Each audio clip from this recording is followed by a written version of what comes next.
Astros series on Fox Sports North is presented by Ram. A gorgeous day at Target Field, and in the series opener on Monday, the Twins were handcuffed by a man who had done that many times before. Justin Verlander masterfully pitched 7 innings of a 2-0 shutout. Last night, the Twins not only scored, they scored early and hit just enough to even the series with a 4-1 win. And the Twins, who were in the playoff field a year ago and who've had hopes of getting into the playoff field again, taking on the world champion Astros, who hope to get back to postseason play as well. It is a gorgeous day by 2018 standards here at Target Field, and the series finale between the Astros and the Twins. And we welcome you to Target Field. It feels like 75 degrees. It's about half of that, but it's a beautiful day for baseball. Dick Bramer along with Burt Blyleven. Last year, the Twins saw a transformed Kyle Gibson come back from the minor leagues, and so far this year, he's pitched just like the late 2017 version. Yeah, Kyle had a tough going last year. You know, a couple stints down in the minor leagues, but something clicked in late August, and he's kind of taken it into this season. Over his last 10 starts since August 22nd, he is 7-0, very good ERA, good opponent's batting average, and picking up some strikeouts. I think the most important thing of those last 10 starts, the Twins are 10-0. They've won every ball game. So it's up to Gibson to keep it going here this afternoon. The Astros last year bludgeoned Twins pitching in their series here in Minnesota. Far, the Twins have held the Astros to just 3 runs scored, and they've done a really good job with the top hitters. I think any time that you have a ball club that's going to chance to get the postseason, it's the first 4 hitters of every lineup. But for the Astros, yeah, all very good hitters, all stars. What you have to do is keep them off the bases. Altuve is a tough one to do that, but doing a good job so far in the first 2 games. Joe Mauer and the Twins hope to win their first series here at Target Field. The final game between the Twins and the Astros coming up with Joe Mauer just 3 hits away from number 2,000.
Astros last night. Joe Mauer went 2 for 3, giving him 1,997 career hits. He needs just 3 more to reach 2,000. And good afternoon from a sunny and pretty pleasant Target Field. I'm Marnie Gellner. Mauer would become just the 3rd Twins player ever to reach 2,000 hits. Kirby Puckett is the leader, the all-time hits leader for the Twins, and Rod Carew is the other. In all of baseball, there are only 11 active players with 2,000 hits. Mauer would become the 12th, and he's batting .407 so far to start this season. So Mauer's 2,000th could come today, or it could come in the upcoming 4-game series against the White Sox. But either way, it would come at Target Field, which would be a pretty nice way for Minnesota-born Joe Mauer to be able to celebrate. Some warmer weather today hopefully leads to some pretty good baseball, and the Twins have a chance to take the series from the World Series champions. Kyle Gibson and Lance McCullers will match up. Twins and the Astros play Game 3 from Target Field coming up next.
Pulling for you.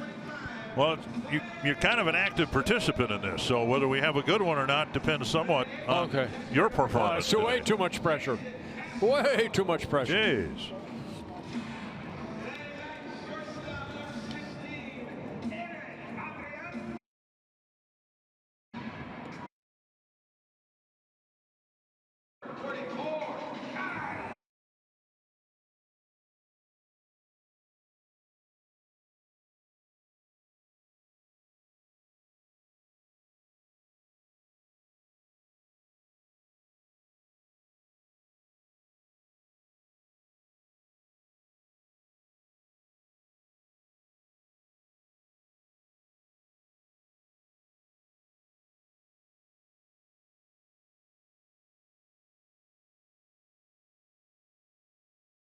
Link, connecting you to the power of the digital world. And by Sanford Orthopedics and Sports Medicine, for the everyday competitor in all of us. The weather issues in baseball almost universal, but fans might be tired of hearing about it, so we're not going to spend a whole lot of time talking about it. But the fact is, the weather conditions today are more conducive to playing baseball than anything the Twins have experienced in more than a week. Yep. It's still cool, but it's spring-like at least. And after a couple of frigid nights of baseball where the pitchers had a hard time feeling the baseball, Kyle Gibson will take the mound hoping to be able to throw strikes and add a little pace and rhythm to the game. Yeah, good to see the sunshine out, and you know what, it's not real windy either, and that's usually in this type of weather, you know, that's what kind of hits especially a pitcher the most, and your defense. Guys standing around too long. So for Gibson, get out there, work quick, get your guys back on the bench as quick as possible. Let's check out the Astros starting lineup, brought to you by Menard. George Springer leading off, Alex Bregman, Jose Altuve, Carlos Correa, Josh Reddick, Evan Gattis, Max Stassi, J.D. Davis, and Derek Fisher. And it will be 30-year-old Kyle Gibson on the mound, making his 3rd start. He has very good numbers against the Houston Astros. This is his 6th career start. He's 3-1 with a 2.76 ERA against the Astros. His fourth start here against the Astros in his 3 previous starts, 2-0 with a 2.30 ERA. Starting pitcher stats brought to you by Home Furniture. Springer in the box, and we're about ready to go.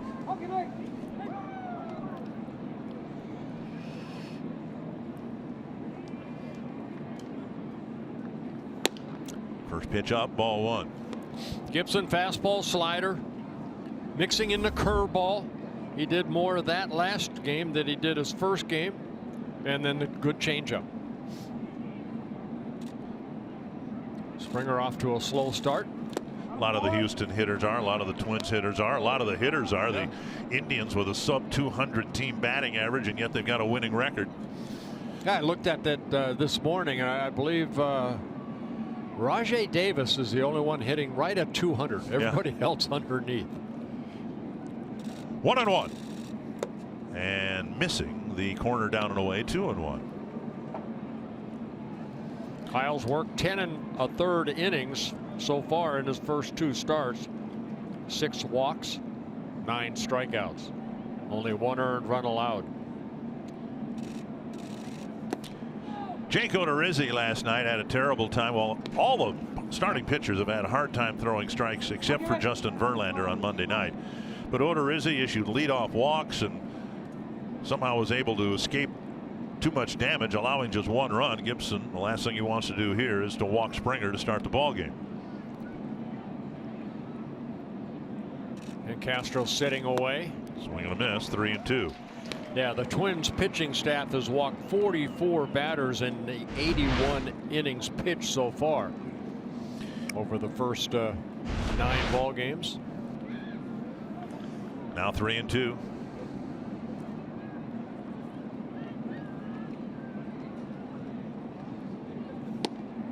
And a lead-off walk.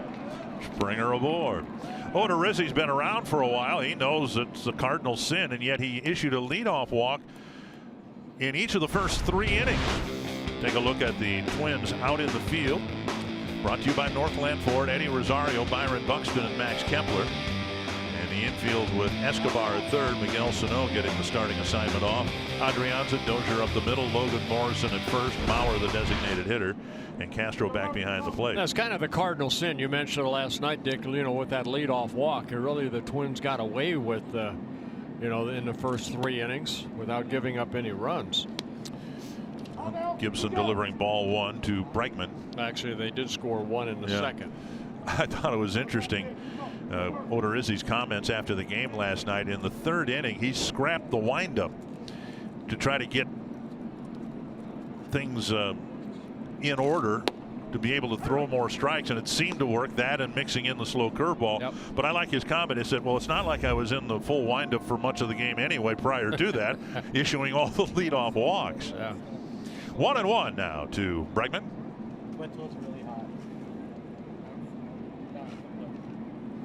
That's to center, and it's down for a hit. Buxton cuts it off, and he'll fire it towards second base. And the Astros have runners on the corners with nobody out. Well, breaking ball looked like it was left up, and Bregman hitting it in the left center. Location, location, and that breaking ball stayed right up. That's the curveball. And now Altuve, the designated hitter last night, back at second base today.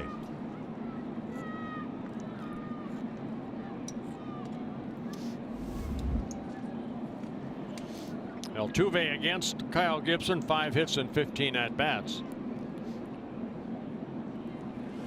Twins turned a couple of big double plays in the ball game last night. Would like to turn one here in the 1st inning.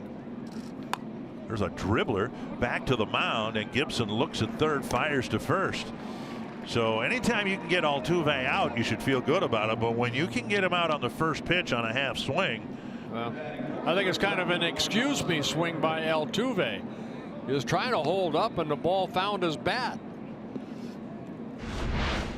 Watch Altuve right there. He's trying to hold up, and just so happened that the ball ends up in fair territory. Gibson gets the out at first. Bregman moves to second. Now Correa. Now Correa's one that hit into 2 double plays last night. That helped the Twins beat the Astros 4-1.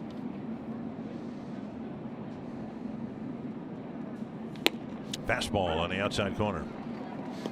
Mentioned Gibson's had some success against the Astros, but not last year. He took a loss against the Astros, his only loss against them. Gave up 4 earned runs in 6 innings.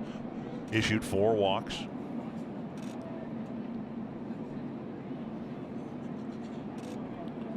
Correa's never faced him. Off the plate with a fastball.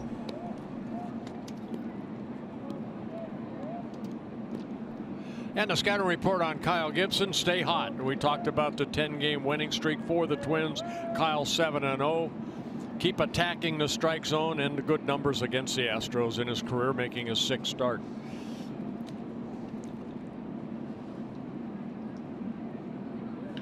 High fly, deep center field. Buxton back, and both runners will advance. It's 1-0 Houston on the sacrifice fly off the bat of Correa. Yeah, Correa driving in his 10th run of the year. So even in this situation, you get in the situations, man on first and third. If Kyle can work out of this situation, only giving up 1 run, that's a good job. So a big out right here, hopefully at Josh Reddick. Reddick back in the lineup last night, unavailable for the first game of this series because of a flu bug.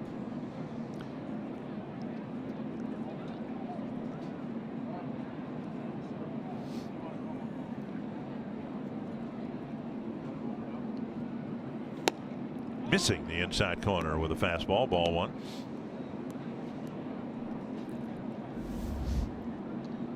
Reddick last year hit a career high .314 for the Astros in 134 ball games. Pop up left side of the infield. All right, catch this. Not a bad job by Gibson.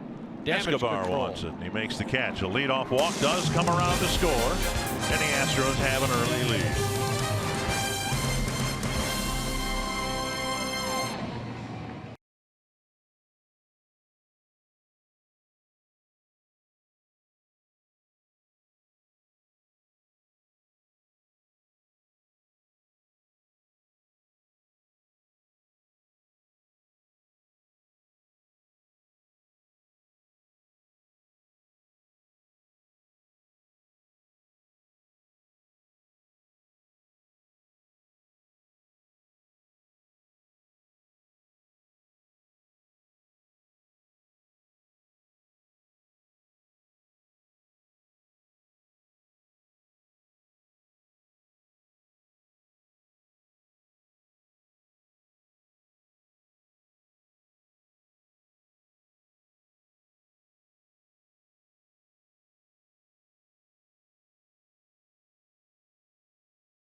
First in just 3 of their games so far. They did last night with a couple of first inning runs. We'll see if they have any first inning runs in this lineup this afternoon. Brought to you by Menards. It's Brian Dozier, Joe Mauer, Eddie Rosario, Logan Morrison, Eduardo Escobar, Max Kempler, Byron Buxton, Jason Castro, and Ere Adrianza. And on the mound here this afternoon, it'll be 24-year-old Lance McCullers Jr. making his 3rd start of the year. And his 3rd career start against the Twins.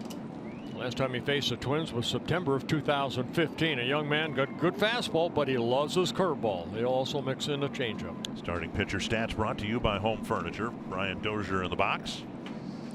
Got an infield hit, and it was only a hit last night in his first at bat after the Twins successfully challenged the call at first base. And then Brian walked 4 times in a row.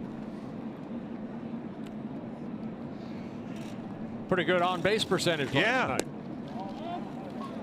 Brian off to a good start this year, has the 4 home runs. And the average is over 300. And the on base percentage is now over 400.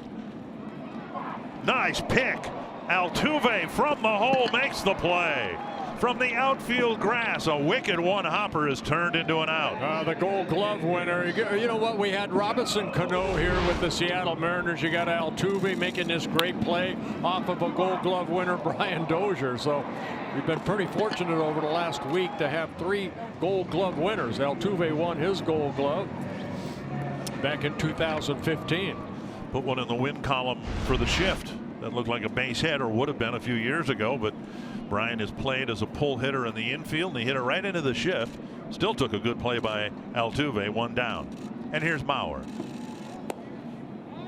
Mauer with 1,997 hits. The Twins have this game and then a 4-game series scheduled with the White Sox. Weather may interfere with that to some degree, but Mauer, a Twin Cities native, would love to get number 2,000 at home.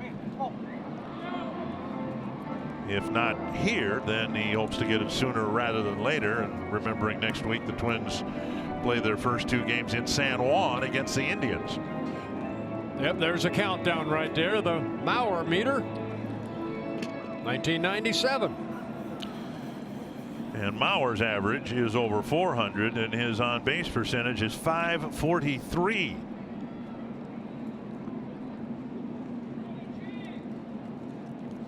We saw last year a revived Joe Mauer at .305 last year after a few very disappointing years offensively. Outside, and it's 2-1.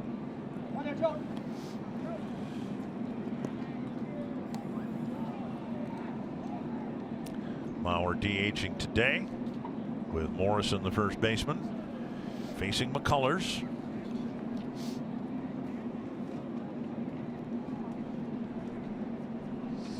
Mentioned McCullers' curveball, and it is his best and favorite pitch. You were a curveball guy, so you can appreciate somebody who has one of the best in the game. That's to left field and down for a hit.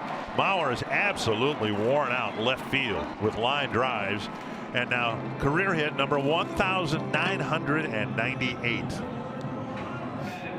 Well, it looked like a breaking ball right there, Joe. As he does so well, waits back nicely, doesn't commit too early, keeps those hands back, and taking that pitch that was down just the other way.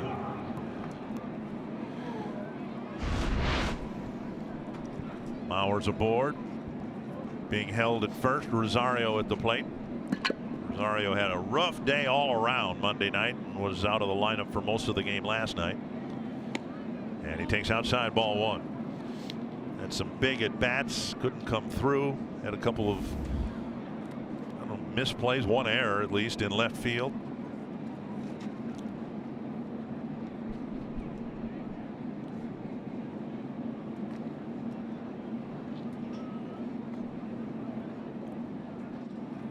And outside again, 2-0.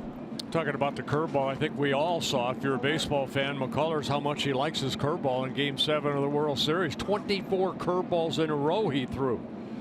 I'm sure you didn't keep track, but do you have a guess as to how many consecutive curveballs you might have thrown? Not 24. Maybe, maybe 7 or 8, depending on the situation. Inside, backhanded nicely by Max Stassi. But I think he'll become a better pitcher when he has better control of the fastball. He's still throwing a lot of pitches in a short amount of time. His first 2 starts this year, 91 pitches in both outings, but didn't make it through the 6th inning. 5 1/3 innings and 5 innings. 3-0 to Rosario. And in the age of pitch counts, of course, you want to go at least 6 or 7. And keep it within 100. And a 4-pitch walk to a guy who doesn't walk that much. That's hard to do. Rosario drawing his 3rd walk this year, and now the Twins trying to build a rally here after the first out. Yeah, McCullers, walking his 5th in 10 1/3 innings. Northland Ford defense for Houston. Derek Fisher in left, George Springer in right, the center rather, and Josh Reddick in right. And an infield of Bregman, Correa, Altuve, and Davis. Max Stassi behind the plate. Davis getting more time at first base. Yuli Gurriel is supposedly going to be ready to rejoin the Astros lineup Friday when they return home. Here is Logan Morrison. Got a hit last night and has shown some encouragement that he's about to break out of an early season slump. Just a couple of hits on the year. Picked off at first by Davis, and Rosario alertly gets back. So just when you think as a hitter you're about ready to break out of a slump, that happens. Well, you can't let that bother you. You know, I mean, Morrison hit that right on the button. Yesterday, he had a couple real good at-bats, solid contact, a ground ball sharp to short, then the base hit. And right here, jumped all over that, but Davis going to his right, leaping, and Rosario getting back to the bag. For just a flash, you've got to feel really good as a hitter. It felt good off the bat, right? And then you don't even get out of the batter's box, and you're already out. 2 down, 2 on, and here is Eduardo Escobar. I said last night what he needs is a couple dying quails, you know, just to get jammed and fight it over the infield. That'll hopefully help him out. See if Escobar can tie the score here with maybe a base hit. He leads the club with 7 runs batted in. 1-1.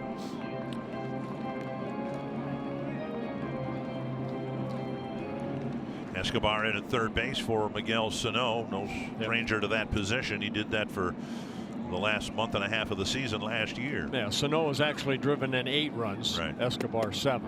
2-1. And Sano's been striking out a lot, swinging and missing a lot. 3 more strikeouts last night. Right. At the curveball. So when you got McCullers out there that throws a lot of curveballs, give him an afternoon off. 3-1 now to Escobar with Kepler on deck. Let's take a look at the scouting report on McCullers. Good baseball genes. His dad played in the big leagues, Lance McCullers, for 9 seasons. And Escobar draws a walk, and they're now loaded up for Kepler. And to finish the scouting report, he trusts his curveball, and when he's on, he gets a lot of ground ball outs.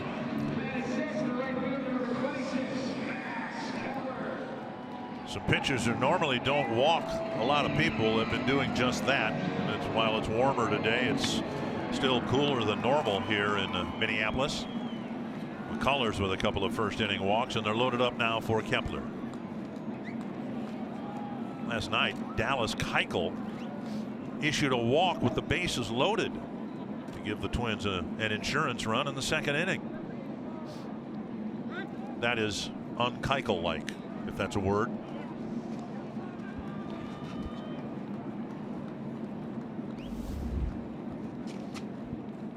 Swing and a miss, 1 strike. Yeah, and in the Astro notes it says that McCullers the coldest that he has appeared in a ball game last year in New York, 56 degrees. What was today? 40? I think it's supposed to get to 46, something like that. 44 right 44, now. 44, yeah. Well, the Astros had the roof open in their final game at home before they came here, and it was an issue that it was 52 degrees in Houston.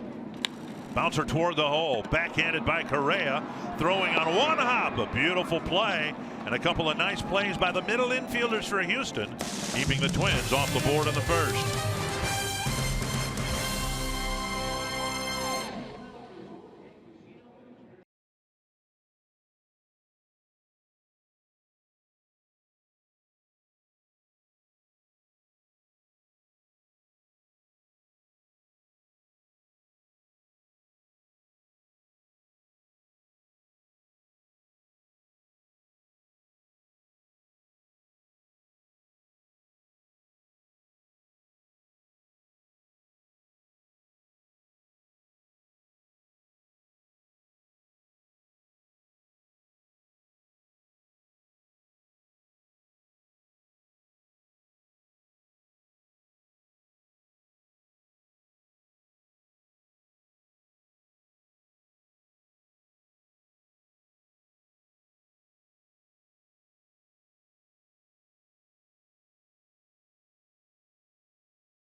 1-0. And here is the scoop from the clubhouse. Some warmer temps today will hopefully lead to a better pace in this baseball game. That's what Paul Molitor said he'd like to see. He said he's tired of games where players spend the entire time trying to figure out how to keep their hands warm. Miguel Sano is not in the starting lineup today. Molitor saw it as just a good chance to give him a little break, get off the leg a little bit, although he is moving around well, and Molitor said that leg is responding well. Kyle Gibson, after 2 starts, has been aggressive, throwing strikes and mixing it up, according to Molitor. Looked good given the conditions through the first 2 starts of the season. Dick and Bert. All right, thank you, Marnie. To the second inning and a first pitch strike to Evan Gaddis. You know, I've made comparisons before, not identical, but I think in a lot of ways Paul Molitor reminds a lot of Minnesota fans of Bud Grant, kind of stoic. A limited number of rules. You know, Bud's the Hall of Fame football coach always said that the more rules you have, the more issues you're going to have. Just trust your players to police themselves. Yeah, they're grown-ups. Well, you know, they are. They act that way. But some of them. So I wonder whether Paul's ever thought about in this cold weather getting rid of the heaters in the dugout. I don't think so. I don't think Paul wants to go to that. Have a clubhouse revolt. Yes. To right field, deep. Retreating is Kepler, still on the grass. He makes the catch one away. And Paul has a sweatshirt on. Come on, Bud Grant would never. In this well, yeah, that was his. It might be 5 below, but he would fashion hoodie sweatshirts before Bill Belichick did. 1 down. Pizza Ranch for the win as the Twins hope to beat the Astros and win the series. And you know what? That's enjoy the sunshine, because the weather forecast over the next 4 days is probably not what the Twins would like. So enjoy today, guys and fans. Max Stassi fouls the first pitch back.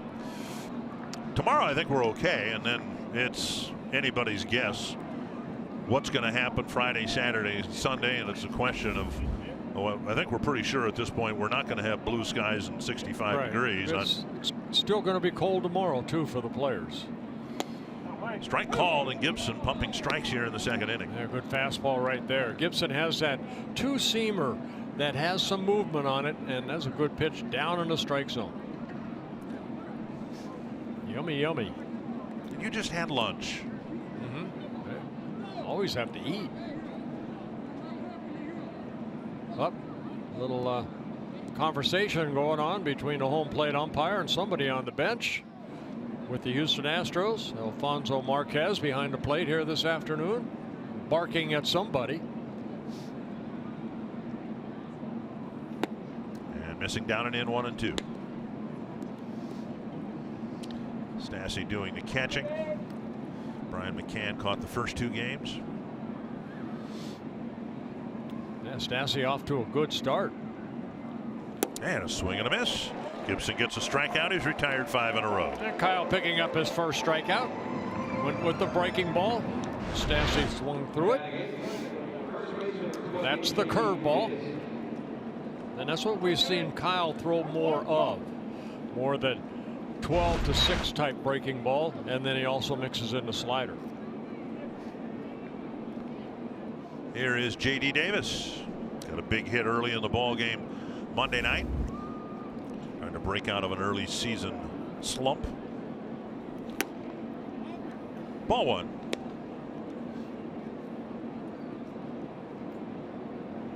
One thing Gibson can create at 6'6" is a good downward plane.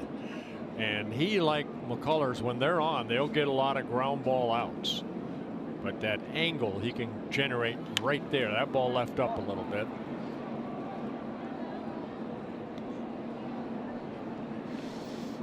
Gibson making his 3rd start of the year. This is start career 130 for Kyle Gibson. 45 wins, 48 losses.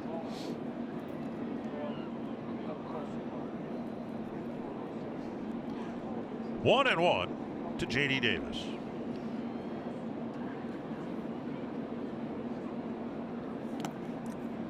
And now 2 and 1. Davis, 24 years old, out of Elk Grove, California. Signed by the Astros in 2014 out of Cal State Fullerton in Southern California. Came up a little bit last year, made his major league debut in August. Good minor league numbers. Bounce foul, 2-2. 88 home runs in 4 minor league seasons for the Astros. Hit 4 home runs last year after he got called up.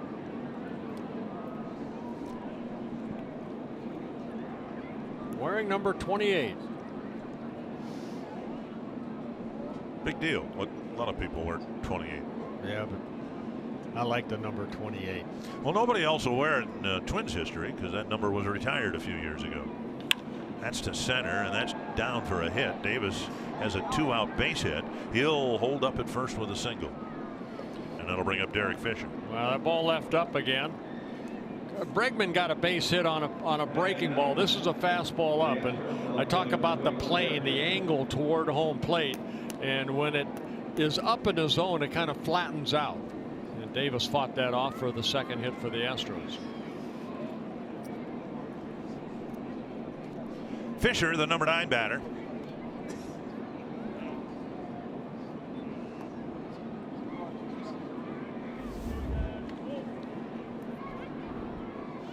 Fisher's never faced Gibson before.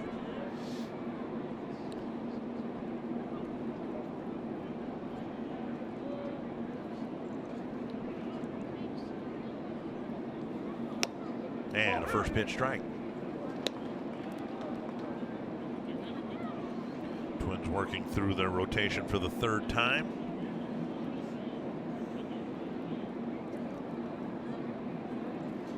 Winning last night to get back above the 500 mark. Down and in, a ball, 1-1.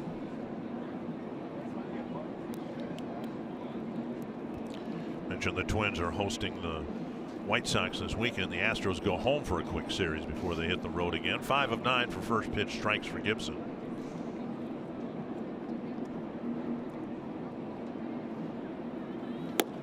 Two and one. Hey, we talk about Gibson, you know, being 7-0 over his last 10 starts. Twins have won all 10 of them. Big thing that I have seen is that he's more aggressive in the strike zone. He's not throwing as many pitches per inning, so he's going deeper into the ball game. This will be pitch number 32. Hopefully get the final out here of the 2nd inning. Missing the inside corner. Gibson might have thought he hit the corner. It's 3-1 with Springer due up next. Well, not by much.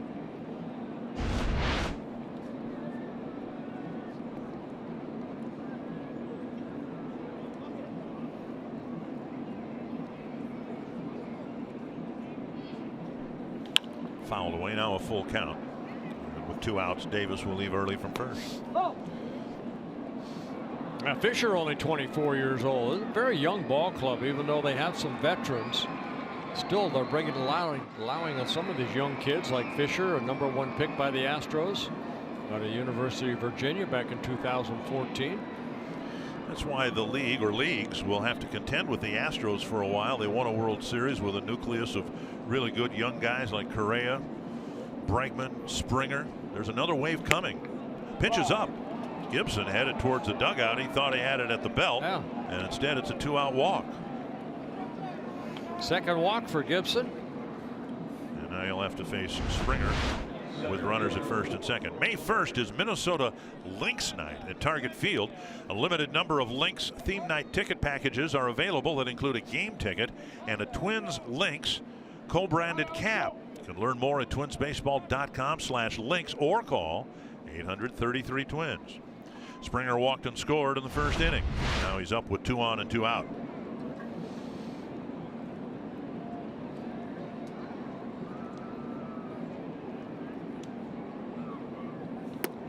Missing down and in. Springer only 28 years old. He's already in his 5th season. He was actually drafted by the Twins out of high school, out of New Britain, Connecticut. Decided in the 48th round, decided not to sign. Ended up going to the University of Connecticut and then became the Astros number 1 pick in 2011. Missing the outside corner, 2-0. Been a pretty well documented story that when he was in New Britain, the Twins had an outfielder that would play catch with a young fan who got seats in the outfield just to play catch with Torrey Hunter, and that young kid was George Springer. Had to be a tough decision for Springer to not sign with the Twins after that experience. There's a strike, and it's 2-1. Well, when you're drafted in the 48th round and you not a tough decision. No, and you have a full ride to University of Connecticut. Not a tough decision at all. I think it worked out for him. Yep. 2-1.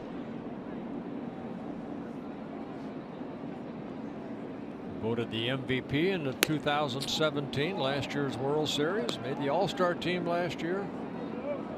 Had career highs in batting average, home runs, and RBIs. Now 3-1 to Springer. Gibson thought he had Fisher struck out. Instead, he walked him, and now he's in danger of filling the bases with another walk.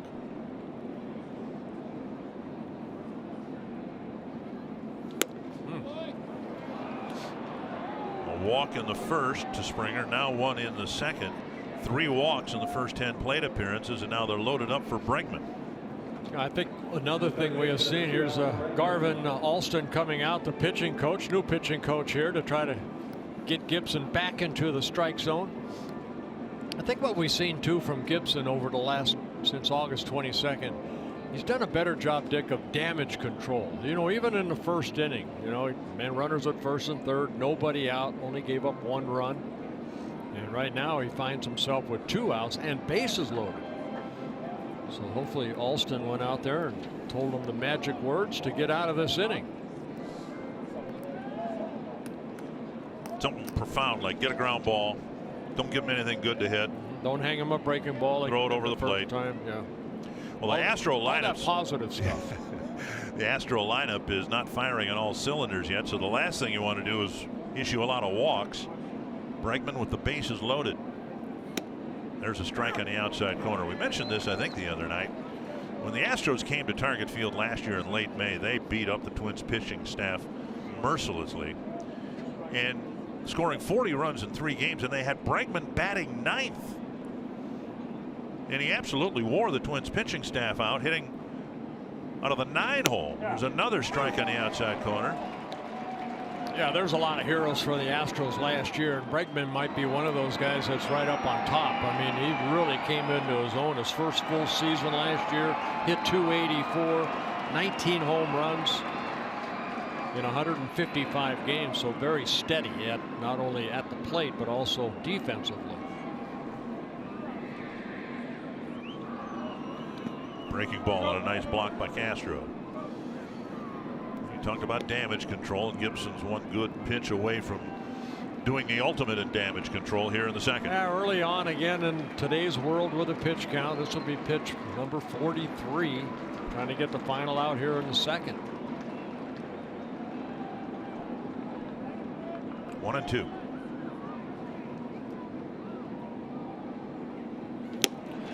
Struck out Bregman to leave them full. The Astros still lead 1-0.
glasses.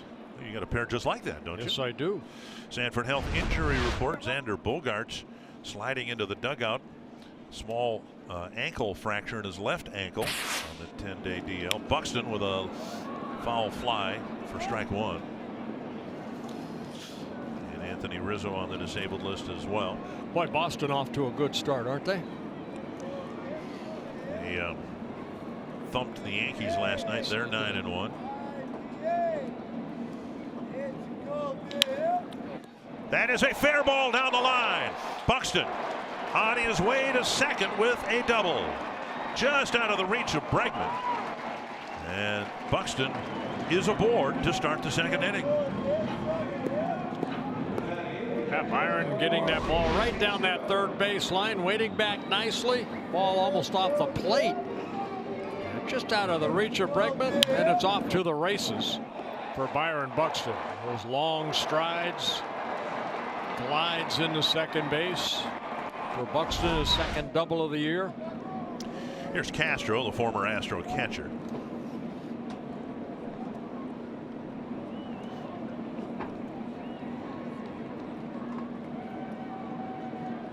Pitches up, ball one.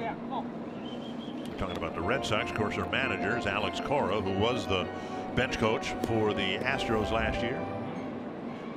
A lot of first-year managers doing awfully well. Mickey Callaway with the Mets. 2-0.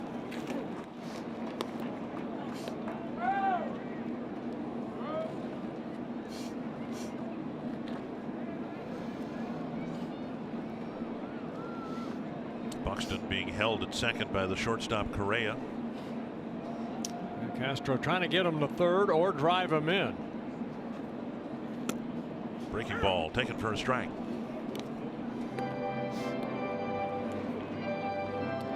McCullers first coming up with the Astros in 2015.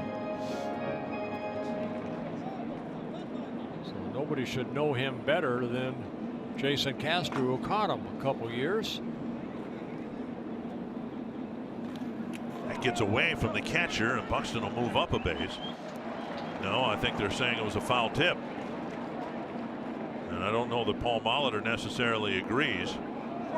The only one who knows for sure is Jason Castro, and now he's squawking about it. Yeah, Paul's coming out right now. That ball hit the dirt. It didn't hit Castro's bat. Yeah, he missed his bat. Skipped off the plate.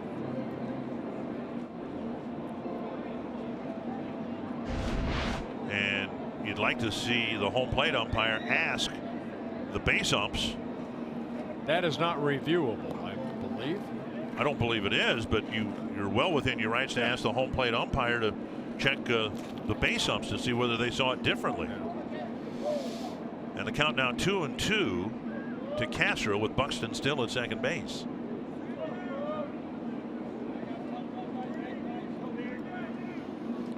Well, they say when McCullers gets into situations like this, he will go to that breaking ball.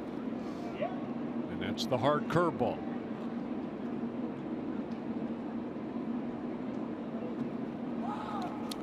And now Buxton will advance to third anyway. Well, justice prevails.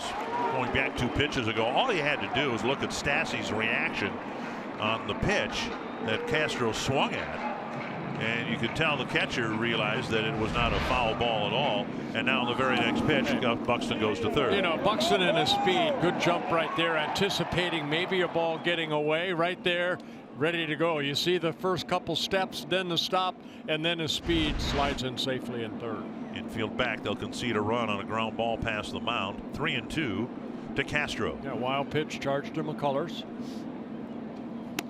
And he strikes him out with a curveball. So what'd you say? When he gets in trouble, he likes the curveball. They say every time that he is 3-2 in a strikeout situation, 85% of the time he will throw the curveball. And Castro's got to know that. He's caught him. Sounds familiar, though. I mean, well, as much confidence as he has in that pitch, you can throw it over just sometimes better than the fastball. With 1 out, the Astros will bring the infield in for Adrianza.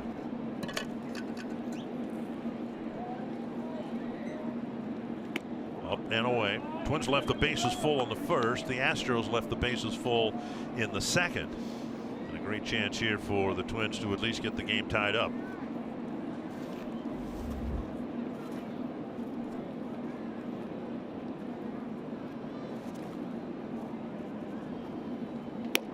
Missing inside 2-0. And 2 fastballs missing. So Buxton, who alertly went to third on a breaking pitch in the dirt, will really be looking for one now. There's a fastball just missing inside, according to Alfonso Marquez. See if he gives Adrianza a breaking ball on 2-0.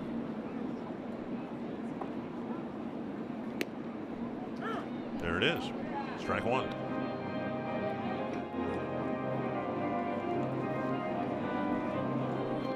Adrianza getting the start at short, with Escobar moving to third. Sano starting the game on the bench.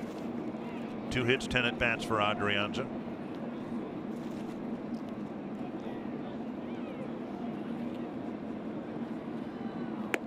Breaking ball gets strike 2. It's a tight breaking ball, and that's why I think you see, he's averaged over 10 strikeouts in his career every 9 innings pitched. That's his bread and butter. Must have very tight rotation on that. It's not a big curveball. It doesn't go from shoulder to ankle, more or less. It's a tight, almost like a hard slider, but it'll go straight down like that. And that's a foul tip. Ordinarily, if you're a hitter and you work the count to 2-0, you can kind of gear up for a fastball, but with McCullers, you have to gear up for the breaking ball. Right.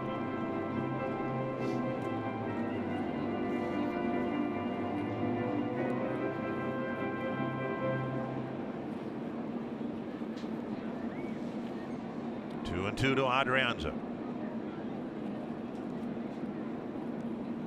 Fouled away. I said earlier that his dad, McCullers' father, Lance McCullers, played 7 years in the big leagues with the Padres, the Yankees, the Tigers, the Rangers. Appeared in 306 games, made 9 starts. Saved 39 games in the big leagues, won 28 games. So good genes, baseball genes. Swing and a miss on a breaking ball, and Adrianza strikes out for out number 2. Back-to-back strikeouts. McCullers picks up 2. Look at the big story, and the big story is some quick starts by a couple of first-year managers. Alex Cora with the Red Sox, Mickey Callaway of the Mets. 7-game winning streak. Bullpen has been redone in New York with great success. Look at the Red Sox starter ERA with the likes of Sale and Price.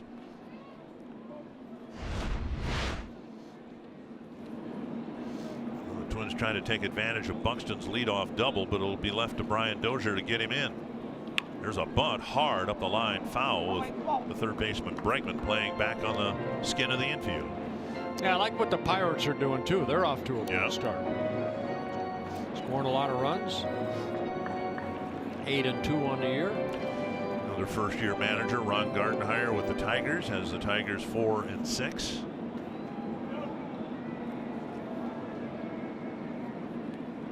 One strike to Dozier.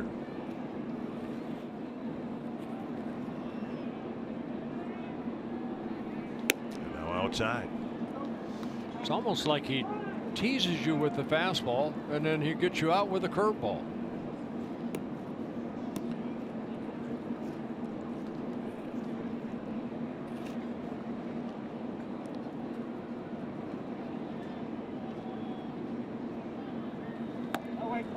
Down and away with a 96-mile-per-hour fastball, and it's 2-1.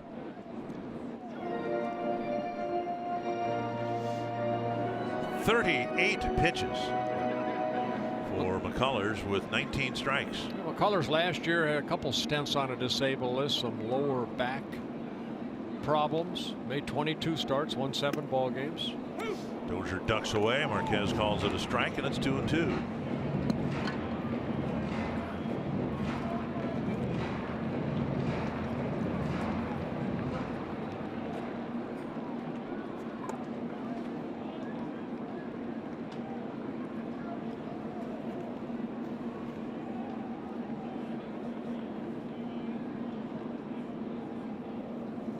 Breaking ball got him.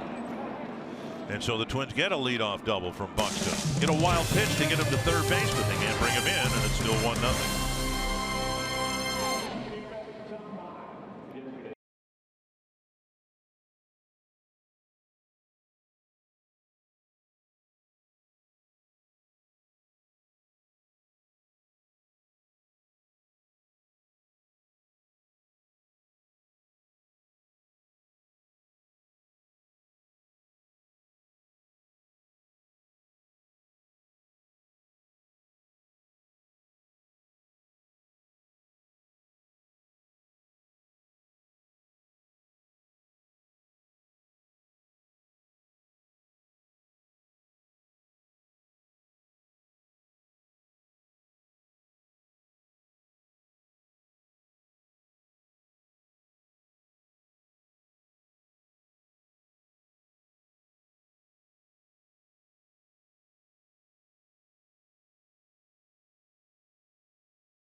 So far now our Dairy Queen combination. Jose Altuve's not there yet in terms of batting championships, but he's got 3. Carew had 7, 5 of them as a second baseman. But I don't think that by the end of Altuve's career, numbers might look pretty similar to Mr. Carew's. And he might end up in the Hall of Fame along with Mr. Carew. Anytime you're mentioned with Rod Carew, pretty good company. Beyond the numbers, Altuve brings so much to this Houston team on and off the field. And one of the things he brings is energy. He's fun to watch because of that. High fly center field, and Buxton trots in. 1 away.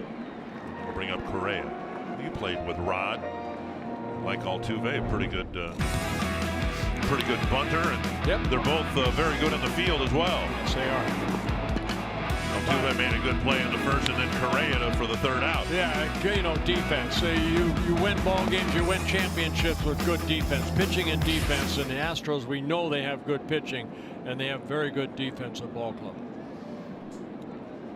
And now Correa drove in the Houston run with a fly ball to center field. Ball 1. Gibson needs a quick inning here. 46 pitches, 24 strikes. Not good strike to ball ratio.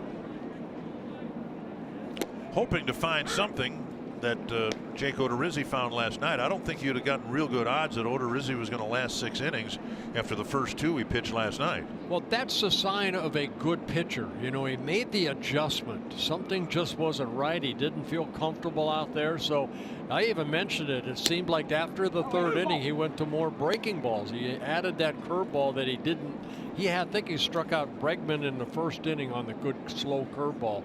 Then I think he didn't throw it again until after the 3rd, and it became his best pitch over innings number 4, 5, 6. 1 and 2. So you're constantly making the adjustment out there if you want to become a pitcher, not a thrower, a pitcher. But it has to be a helpless feeling, doesn't it? When you're out there on the mound, and whether it's because it's cold or whatever, and we've seen it a lot already this year, when you can't throw your fastball where you want to. Well, you know, even Lance Lynn, the other night we were talking about, you know, him looking at his ball right down that right field line. And Kepler will try to play it in the corner. Correa will slam on the brakes. A good play by Kepler to hold Correa to a single. That's a tough play with the sidewall there. if you commit to the ball and don't get it, then it gets behind you, and Correa standing at third. Yeah, you see Kepler right there take a little something out of his back pocket. Now this ball right here, right off the end of the bat. Good hitting by Correa, and Kepler over there playing the little carom and getting it back in quickly. Saw the little cheat sheet almost. You know, now Kepler will move maybe a little bit more. He is more toward right center on the hitter Reddick. Twins give the outfielders a little index cards, or not post-it notes, something that's a little more rigid than that, with brief, concise notes as to where to play the different hitters in the different situations, different counts. And here they'll play Reddick about straight up in the outfield. Yeah, I want to go back to Lance Lynn. We thought maybe he had a blister or something. It was just kind of, he felt numbness at the end of his middle finger because of the cold. Missing inside 2-0. You know, as a pitcher, you got the opportunity. You have the opportunity to blow on your hands and hopefully keep your hands from turning completely red. But it's cold out there, dripping that baseball. That's sometimes very slick.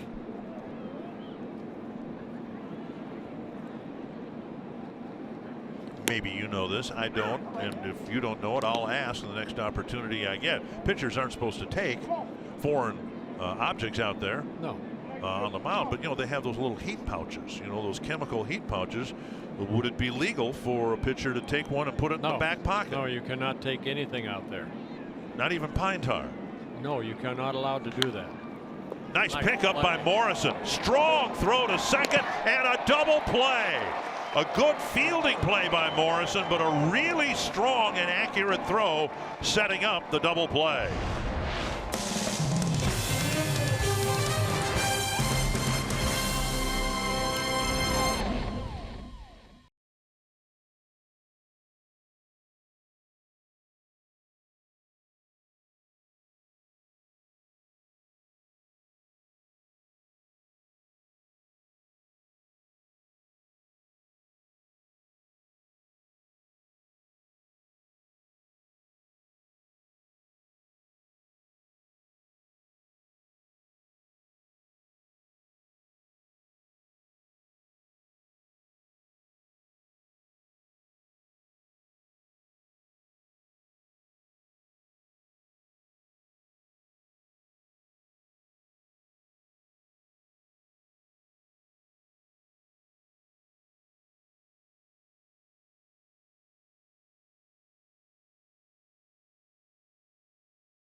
Three double plays. They've turned three in the last couple of ball games on a really nice one today. Let's take a look at the ones last night. Last night a couple 6-4-3 double plays that helped Odorizzi get out of a couple jams. And here we just saw a nice turn right there. Morrison, here's the second double play right there.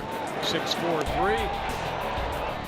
And we just saw your first baseman Morrison jump off the bag, make a nice play, and then Gibson, the pitcher, becomes the first baseman. He got over there quickly, got the out. Mauer, Rosario, and Morrison to hit here with the Twins still trailing 1-0. Mauer with a single to left, got as far as third base in the first inning. He takes strike one. 1,998 hits.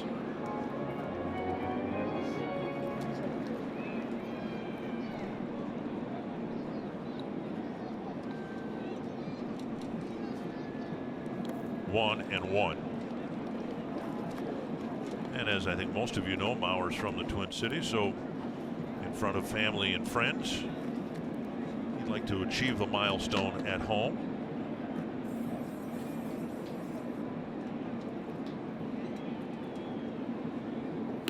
Check swing. Did he go? Yep. And it's 1-2. Again on the breaking ball. Joe, a 6-time All-Star, 3-time batting champ. Yeah, a little bit too far.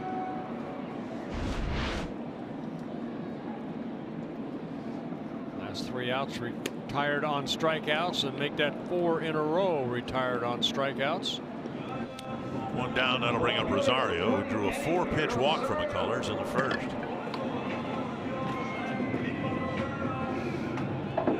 McCullers came in his ball game 10 1/3 innings pitched, 17 strikeouts. He's got 4 already here with 1 out and a third. Last 4 outs have all been on strikeouts.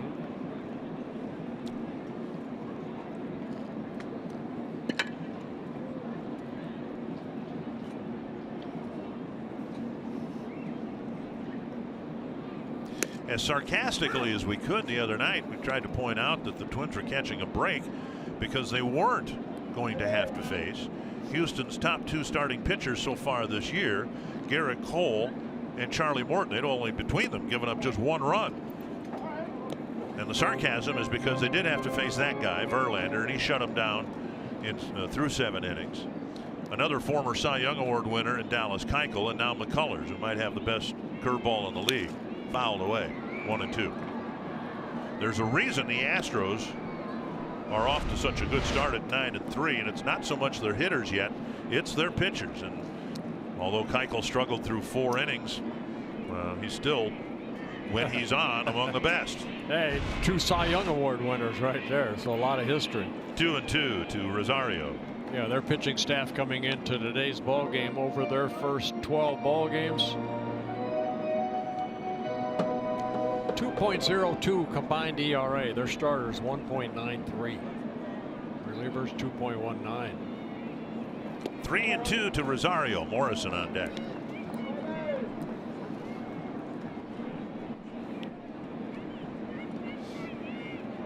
Well, percentages are he'll throw a breaking ball here. 50th pitch of the afternoon. Swing and a miss. And he Foul. does.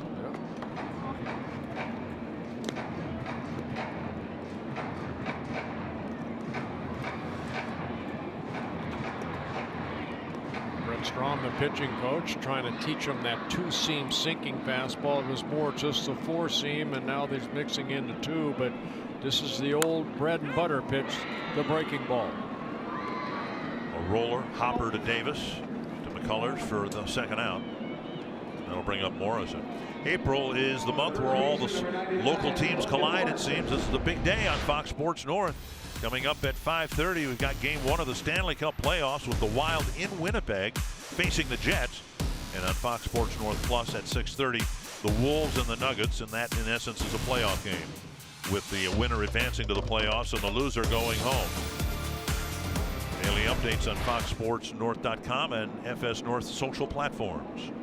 You know, if you look at what he does, McCullers right there, 3-2 curveball. It's not a curveball that is big. It just, see the tight break on it. What it is, it's down in the strike zone.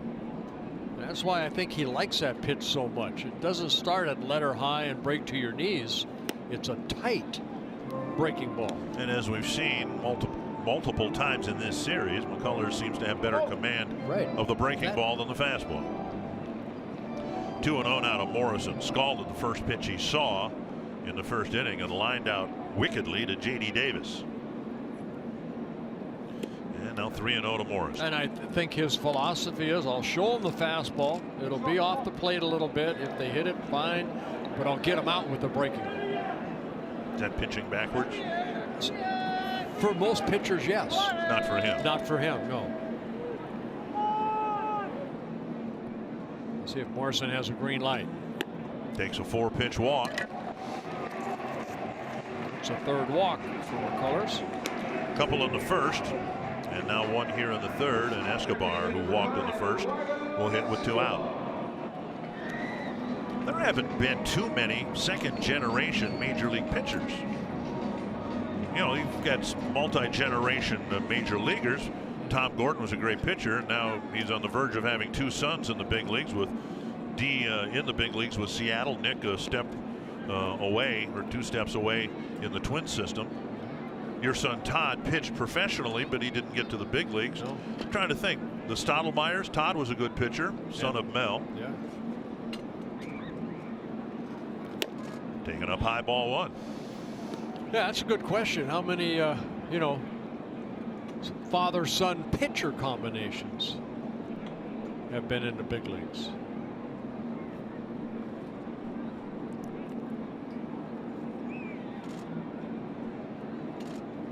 Hook foul. Well, last night I need to. Well, how about Buck Farmer and Ed Farmer? No, I don't believe they're related. Oh, they're not just the last name? Same? Last night I asked for some help on Twitter and I got some immediate help. So, yeah, you know, we're kind of busy up here. Well, you are. Well, speak for yourself. Maybe some of our Twitter followers can help us with other. Yeah, please. We need a lot of help. 1-1.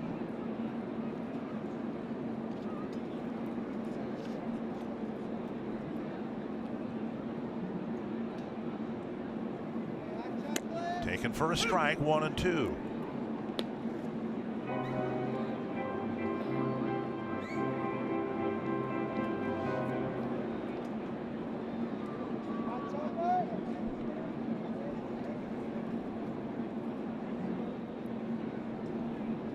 And another breaking ball, another swing and a miss, and another man left aboard for the Twins. They've left 5 on through 3 scoreless innings.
Speak for yourself with Colin Cowherd and Jason Whitlock, weekdays at 4 p.m. Central, only on FS1. Well, I got somebody else, some help from the truck. You know, they're very helpful in a lot of different ways, but we didn't expect to get this kind of help from people in the truck, especially day game after a night game. That's really tough on the people in the truck. But the Bannisters, Floyd Bannister and Brian Bannister, were both father-son major league pitchers. How about Pedrosian? There's another one, right. Steve Bedrosian and Cam. Now, I'm going to be really embarrassed because now people will, what's that? Barbones? Pedro Barbone? Jose Mesa Jr.'s in the Orioles system, but he hasn't made it to the big leagues yet. So I'll be embarrassed because now people on Twitter and elsewhere will say, well, there's so-and-so, so-and-so. And the whole point of it was, well, there's not that many. Right. And that's our point. We do have a point. Most of the time we get around to it. 1-1. High drive to left field. It's hit well. Rosario back. Still short of the track. Makes the catch, 1 away. Been some balls hit in this series that we believe might have gone out in the summertime. Max Kepler hit one to left field last night or the night before that would have gone out, we think, but because of the cold temperatures and the low humidity and all that, the ball doesn't travel very far. No, One down. It has not. Usually when a ball leaves Gaddis's bat like that, it's usually in the seats. Here is Stassi. Might have a brother-brother combination in the big leagues, with Max Stassi, the backup catcher for Houston, and his brother Brock, the AAA first baseman in the Twins system.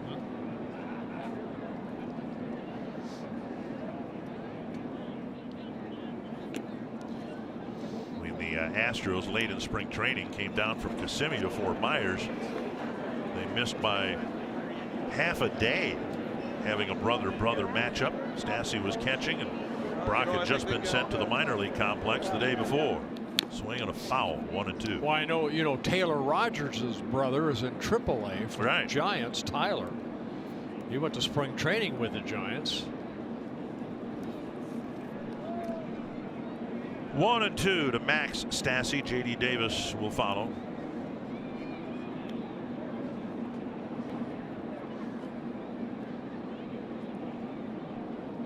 .60 pitches for Gibson so far, 10 outs.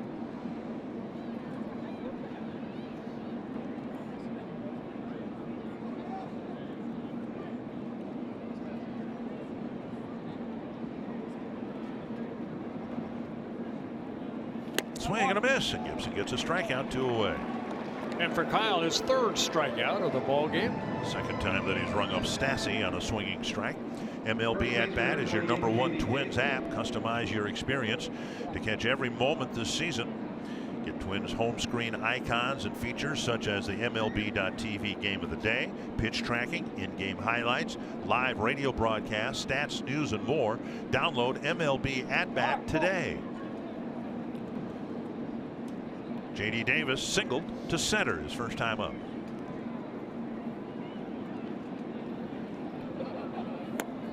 In the dirt, ball 1, low anyway, not in the dirt, or the ball would have to be taken out of play. Something I know you're a big fan of. Don't understand why. But the ball might be scuffed. It might be. So? It might be defaced. They'll keep a ball in play if it's hit off the bat, say to left field. You get that ball back. Could have a mark on it from the bat. But that's incidental to the game. Pitchers are honorable characters. I've been forced to believe that, having worked with you for 24 years. But some pitchers would have been known to throw the ball in the dirt intentionally to scuff it up, and then somehow magically use that scuff to their advantage. Just not right. 1-1. There's a swing and a miss, 1-2. Good sinker down and in by Gibson right there. That's the angle I was talking about right there for Kyle. Watch the angle. Straight over the top. Look at the movement. That's the downward plane.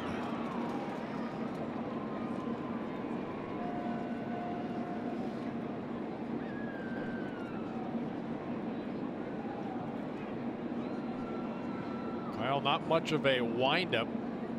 Kind of steps to the side. And now 2-2.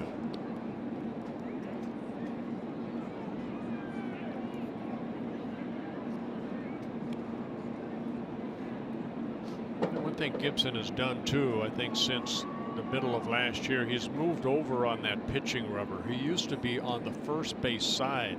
Now he's moved more toward the middle and the third base side. Breaking ball off the plate. And I like that. Why? What difference? Just we're going to talk geometry again. When you're over on the first base side, that's the only thing I know is math, Dick. Geometry. If I'm Gibson, a right-handed pitcher, I'm going to work off the third base side of the pitching rubber, because my best pitch is going to be a fastball down and away.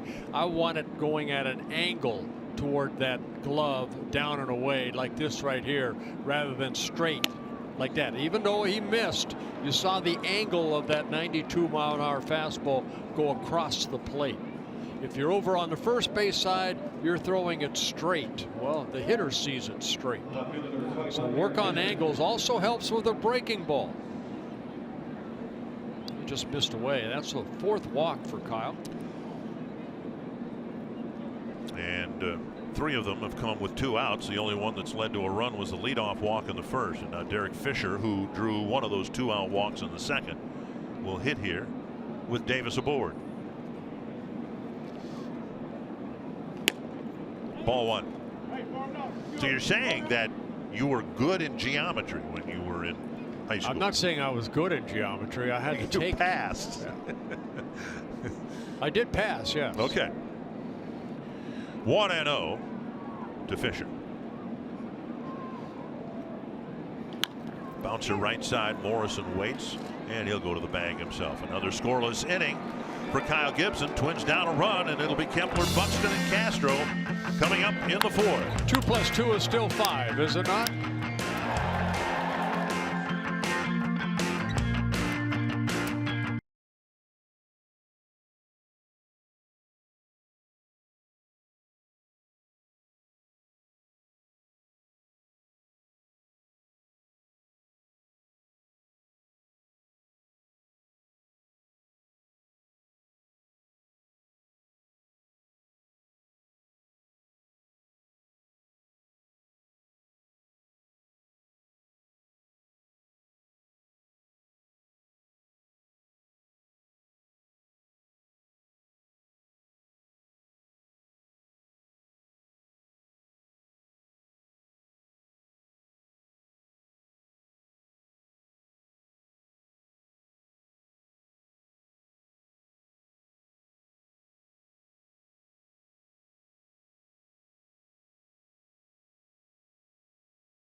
Is brought to you by visitbuyfordnow.com and your local Northland Ford dealer today.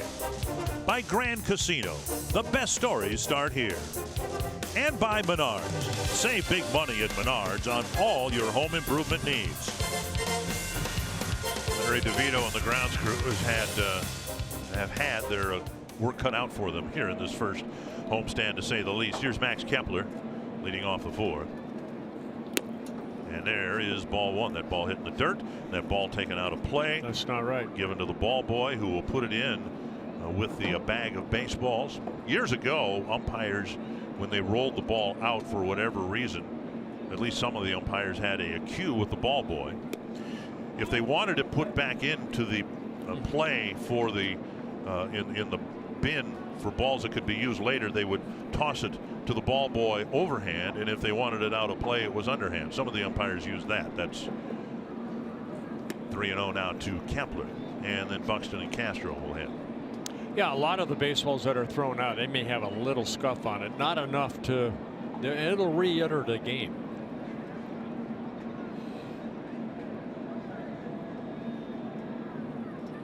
And a 4-pitch walk to the leadoff man in the fourth. Now, when Gibson did that, when he issued a leadoff walk in the first inning, the Astros were able to work Springer around to score. Yeah, that's 4 walks for McCullers also. And Buxton Gibson has 4. Buxton doubled down the left field line his first time up. Situation we talked about last night. And Byron threatened to bunt in this situation.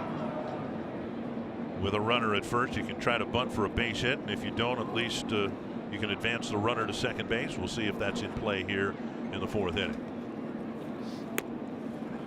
Ball one low. You know, a lot of people might be wondering too, when a ball is thrown out and say it goes to the ball boy, what happens to that baseball? A lot of times they'll take it out the next day for batting practice, and then they'll use that ball for a while, and then what they'll do is send them down to the minor leagues too for batting practice. So a ball just doesn't get tossed out and never be seen again. It'll be hit sooner or later. And to the mound, a visit for Max Stassi, and then there's an intermediate stop perhaps too. They sell game-used baseballs here at Target Field. I think they do in most ballparks now.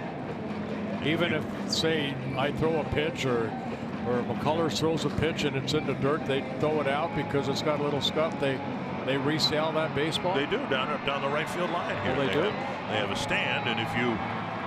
Well, I thought they only did it if it's a base hit by Joe Mauer or something. No, I don't know. Like 1999, that'd be valuable. And McCullers has come out of the chute here in the 4th inning and missed with 7 straight. 3-0 to Buxton. Castro on deck.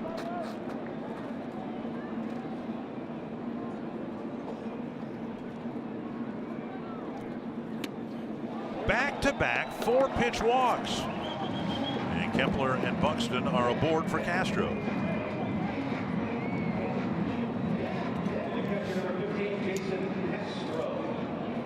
Oh, Brett Strom right there doing some writing on his pad. Say find release point. Right now he's lost his release point. Get home to Minute Maid Park where it's warmer. And that's where the Astros are heading for a 3-game series against the Rangers. Castro called out on strikes. He had Buxton at 3rd with nobody out. Couldn't get him in. It was the first of 3 straight strikeouts for Lance McCullers Jr. Now do you take a pitch? And a foul strike. I guess not.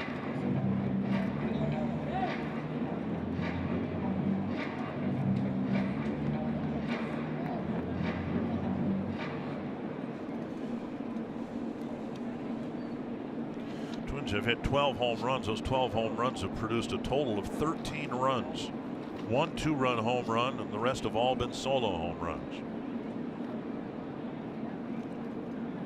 Swing and a miss, 0-2.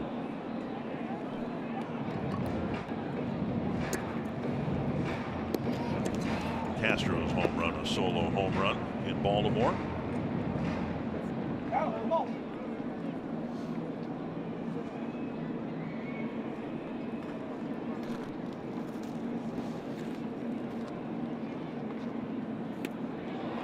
And another breaking ball, and Colors is going to try to get out of this mess in the 4th the same way he got out of the one in the 2nd.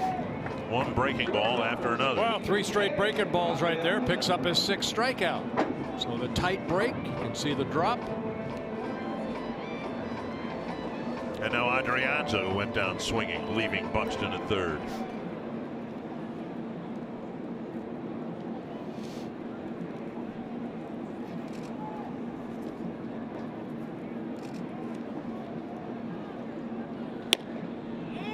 Fastball missing inside.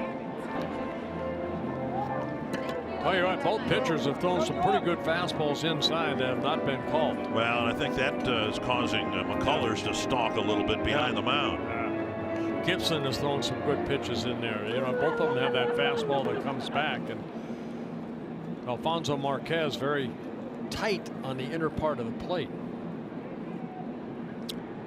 Long look in and a step off.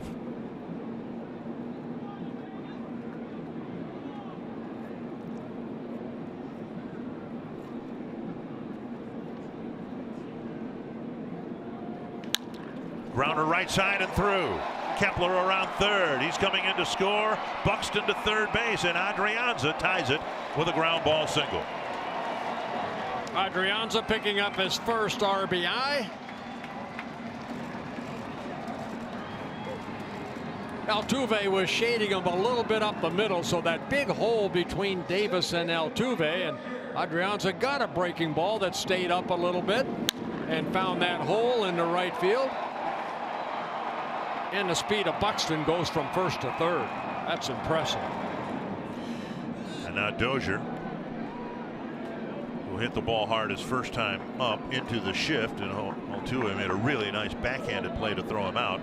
And then Dozier struck out to strand officially Buxton at 3rd base in the 2nd inning.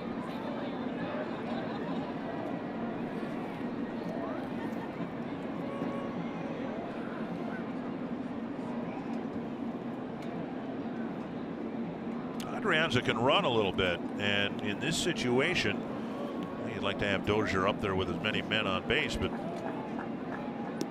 might be an opportunity if McCullers doesn't pay much attention to Adrianza that he might take off. Had eight stolen bases on 9 attempts last year. Not on the first pitch, and nice block sliding to his right. Stassi makes the catch, ball 1. You know what, McCullers throws so many breaking balls, so you want to take that jumping lead, kind of what Byron Buxton did to get over to third on that wild pitch. So Adrianza, that's what I'm sure Jeff Smith, the first base coach, telling him, be prepared for that ball in the dirt.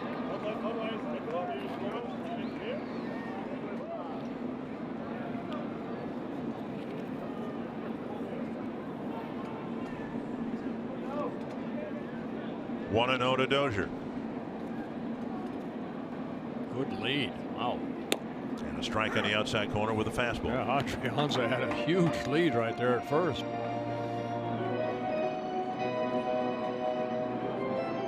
This pitch number 75 already coming toward home plate.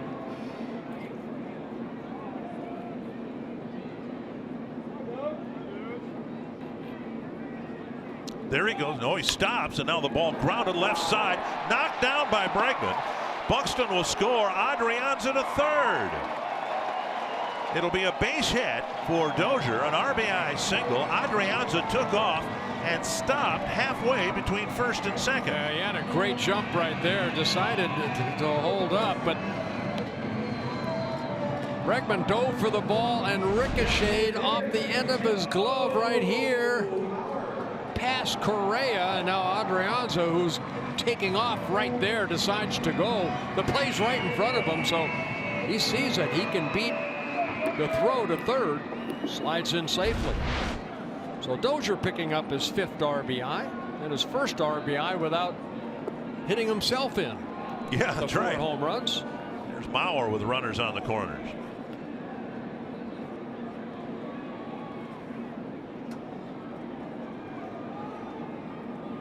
Twins went from 59 wins to 85 wins last year, improving in a lot of areas, and one of the main areas that they improved was their base running, and we've seen that here in the first couple weeks of the season this year as well.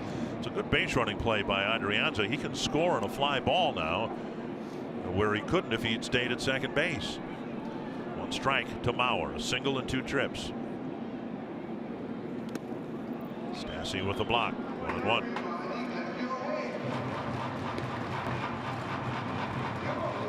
In an age where baseball's focused on 360 feet all the way around the bases with one swing, and yet in playoff games, tight ball games, just playing the game 90 feet at a time can make all the difference in the world. See Joe's numbers in his career, very good numbers.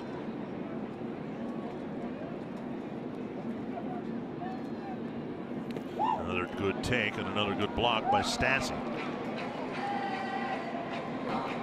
He struck out Mauer on a high breaking ball in the 3rd inning.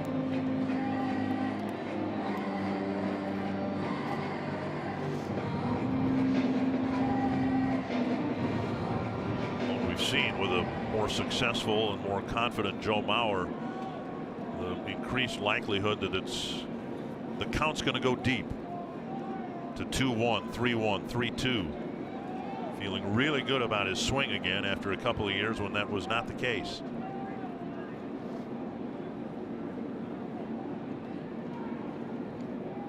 Three and 1. Rosario on deck. This mess for McCullers began with back-to-back 4-pitch walks.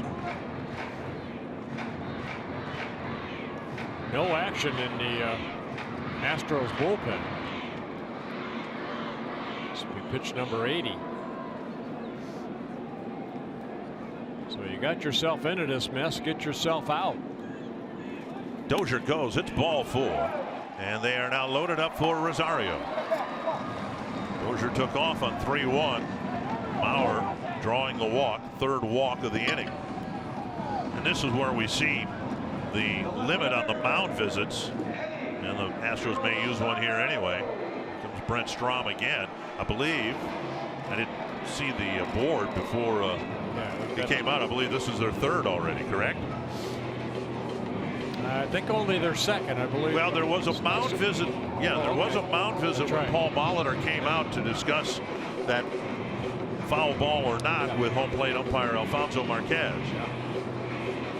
So we're just in the 4th inning, and the Astros have used half the mound visits. And we really haven't seen teams even approach the limit of 6, but we have seen instances where teams have been reluctant to have a mound visit because of the limit. Yeah, you'd like to save them later in the ball game, you know, but they've used 3, and 6 walks, a career high, tying a career high for McCullers. A couple of years ago against the Orioles, he walked 6.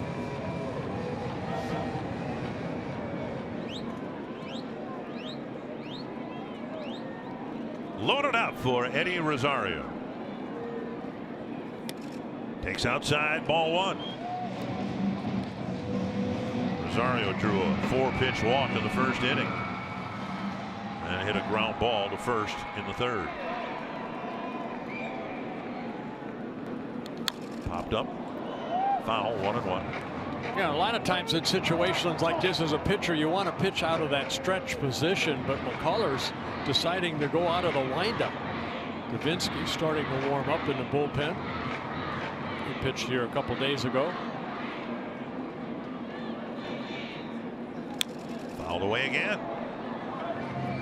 You know, a lot of times with that situation, out of the stretch position with 1 out and bases loaded, you're keeping the guy at 1st and 2nd close in case of a double play ball. Right. We're out of the windup. Joe can take a pretty good lead and maybe beat the throw to 2nd. Outside now, 2-2. And he's going to go to his breaking ball right here.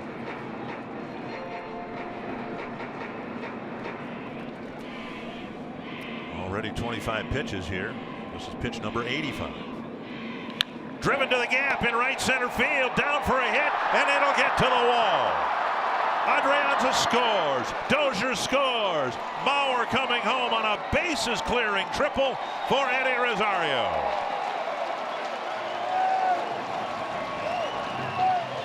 Well, they left the breaking ball up, and Rosario jumped all over it. First triple for the Twins this season, and it comes at the right time. And working out of that windup again, Joe Mauer can get a good lead. And that ball, he'll see that that ball is right in the gap, all the way to the wall. By the time Reddick can get it back in, it's stuck against the wall. That allows Mauer to score. Base is cleared. And Rosario kicking it in right here. Slides in safely with a 3-run triple. Infield in and pulled over to the right side for Logan Morrison. Here at Target Field, there's about a 5-inch gap from the bottom of the padding to the ground. And a good break for the Twins. That ball got into that gap and just nestled in under the padding. That allowed all 3 runs to score and Rosario to gain 3rd base. 1-0 to Morrison. Fouled away. This is a kind of an interesting shift. Fans talk about the shifts, but there are so many variations of it. Here, the Astros have 3 infielders on the right side, and yet Bregman is guarding Rosario at 3rd base. Might be the only reason he's over there, to try to keep Rosario as close as he can with the infield drawn in. Swing and a tapper foul, 1-2. Well, we've seen a lot of balls get away too. The ball's in the dirt, so Rosario, if Bregman's not there, he could probably come about halfway if Bregman plays where they normally put the shift. Right, but then you get the ground ball that you're looking for here, and if it's hit to the right side, if Rosario's got a 40-foot lead, he's going to score anyway. Right. 1-2. Well, get it airborne. Don't worry about it. That's airborne, but fouled over the tarp again.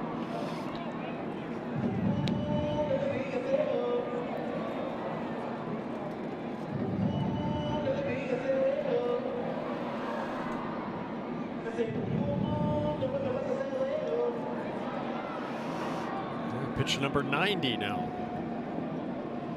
for McCullers. 5 on the board here in the 4th. Still only 1 out. Driven to right, down for a hit, and Morrison drives in the 6th run of the inning.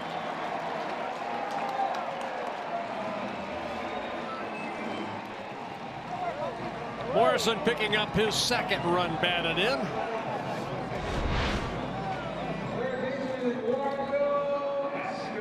something off speed. Morrison, good contact. Stayed back nice. Smooth swing. They're letting the Colors wear this inning here. 6 runs already in. Still only 1 out. 9th man to bat is Escobar.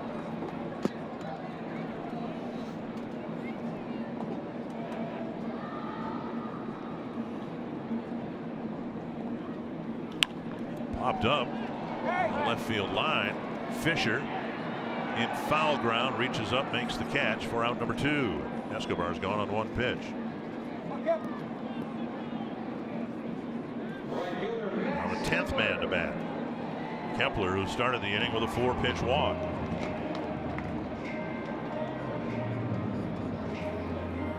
Fensky was warming up.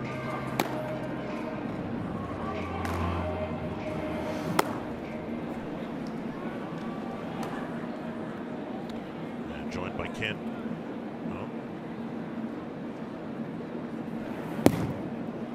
Hoyt, who was just added to the roster the other day.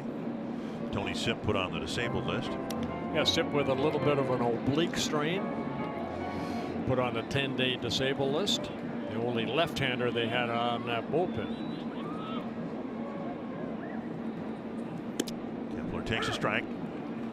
First strike he's seen in this inning. 1-1.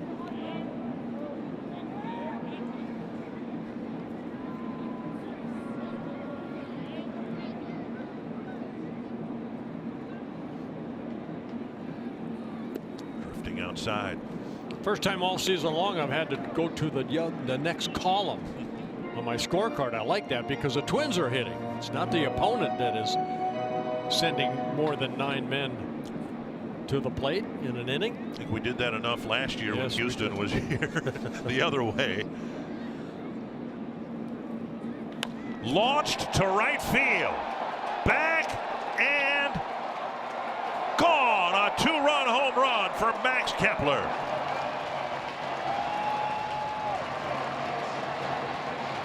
What a great inning for the Twins.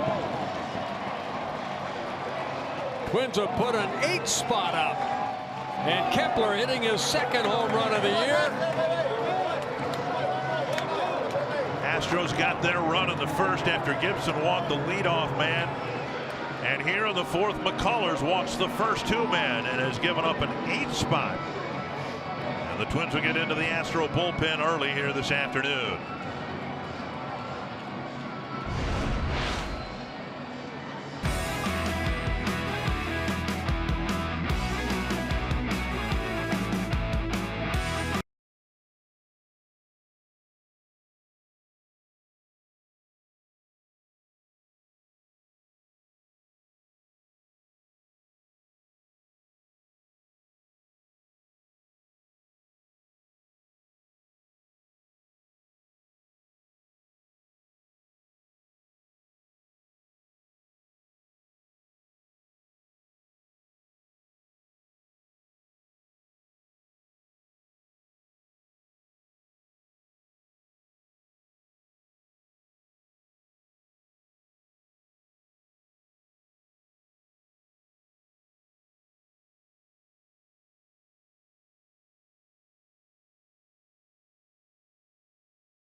Spot with 2 down, and Kepler lofting a home run to knock McCullers out of the game. Yeah, that breaking ball right into the swing of Kepler, and everybody watching. Yes, Kepler's 2nd home run of the year, And those two guys right there drove in 5 of the 8 runs. Rosario 3, Kepler 2. And Morrison, all he did was drive in a run with a single, and he got an elbow in the jaw. Here's Buxton. He walked and scored earlier this inning. Well, James Hoyt making his first appearance this season, just being recalled. He spent a little time on a disabled list early on. He had a left oblique strain in spring training. When he put Sip on the DL, he was down at AAA. Fresno gets the call up. And Gibson can afford a smile. Pile on, boys. Keep her going. Swing and a miss, and it's 0-2. Hoyt, 6'6". Good fastball. Low 90s. He got the 96, a slider, and a split for a changeup. Last year, 43 relief appearances out of the bullpen for the Astros.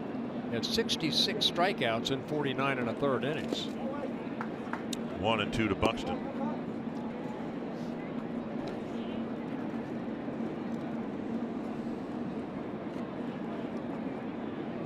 .66 strikeouts, 49 1/3 innings, only 14 walks.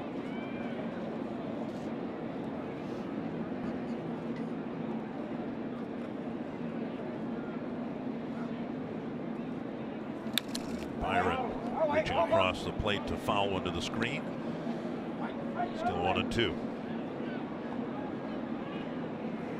Colors was flirting with danger throughout, but he did pitch 3 shutout innings and then an 8-run eruption here in the 4th. Astros bullpen is all right-handed now. They have 8 right-handed relievers, no lefty, with Sip being put on the DL. And Buxton checks, and it's 2-2. That's a split finger right there. But as A.J. Hinch was saying yesterday, they have some right-handed relievers who are very good against lefties, so it's not as chronic an issue as you might think.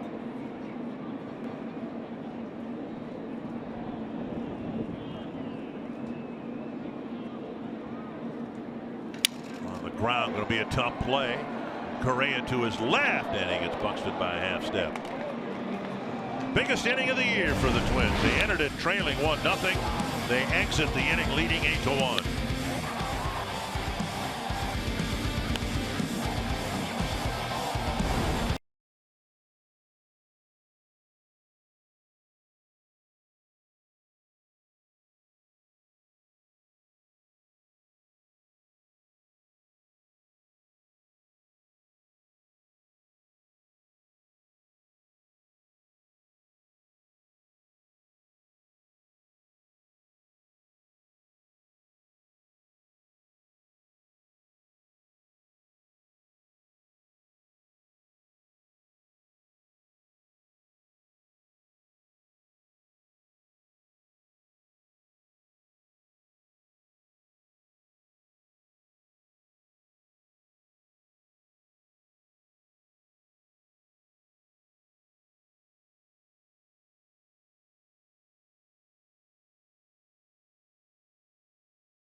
But I don't know about that.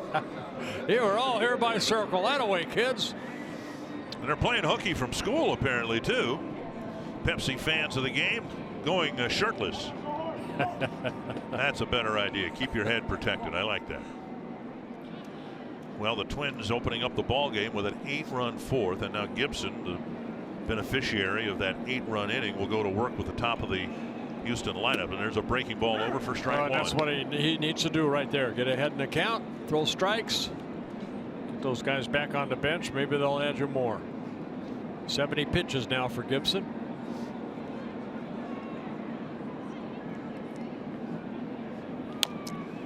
And that'll spit back into the seats. Gibson gave up a leadoff walk to Springer. He came around to score, and since then, I think best word you can say about Gibson, he's managed things. Astros filled the bases with a single with 2 out and a couple of walks that followed, but he left them there, striking out Bregman. And if you don't get out of that situation, maybe the 8-run inning doesn't happen, and it's a completely different ball game. So tip your cap if you're wearing one. Flaps up or flaps down, depending on where you are. And Gibson did a nice job in that 2nd inning, and now he's in great position to win a ball game. That's the damage control, you know, and I think we've seen Gibson mature that way, stay out of those big innings. It's going to happen, but you can be, you know, 70% of the time go in your favor. That's pretty good. And Gibson picks up a strikeout, his 4th. Walked Springer the first couple of times, struck him out here in the 5th. Friday, April 27th, his University of Minnesota night at Target Field. A limited number of U of M theme night ticket packages are available that include a game ticket and a maroon and gold Twins cap. You can learn more at twinsbaseball.com/U of M or call 800-33-TWINS. Here's Alex Bregman, a single and a strikeout. Single was significant. It eventually led to an Astro run, but the strikeout was more significant, coming with 2 outs and the bases loaded in the 2nd. Yep.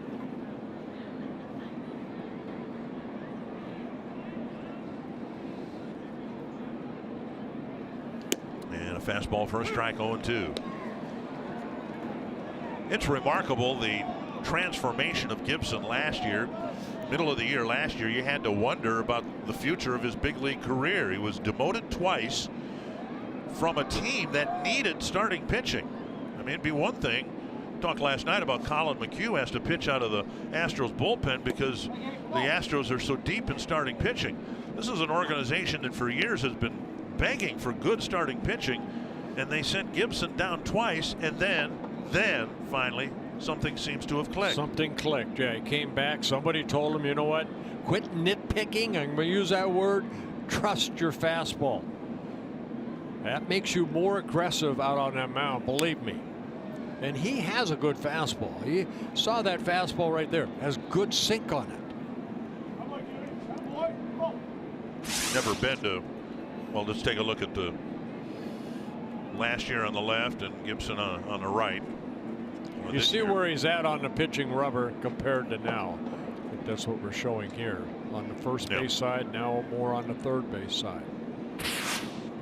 But you know, you can stand on the rubber anywhere you want, but if you're not aggressive with that fastball, right, it does no good.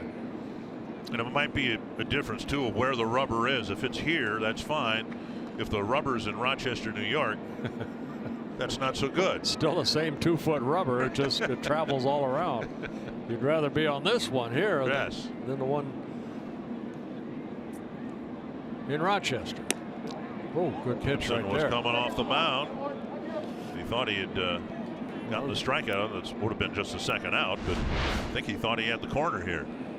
It's outside. Outside, yeah. Full count. 7-run lead. Don't want to walk anybody. That's hit hard to right center field. Buxton back, track, looking for a bounce, and he gets one off the wall. It is a double for Bregman with 1 out here in the 5th.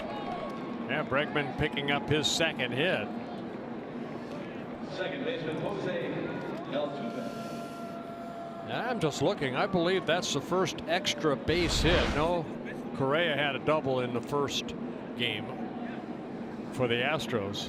Just their 2nd extra base hit in this 3-game series. A high fastball. Bregman hitting his 3rd double of the year.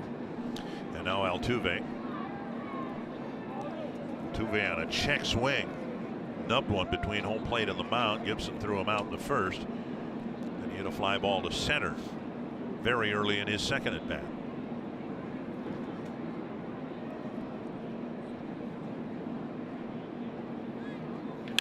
Wallop to the corner. It'll score a run.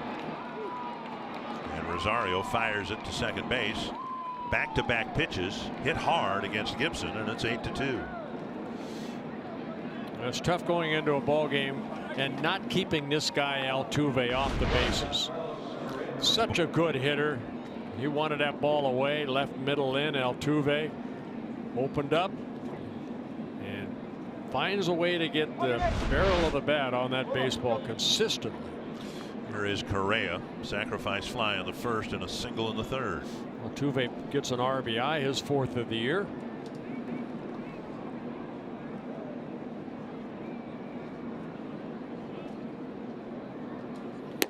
Fastball outside. A couple of runs allowed by Gibson.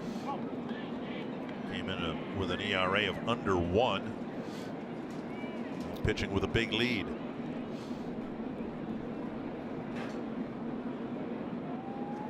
Down the middle of strike.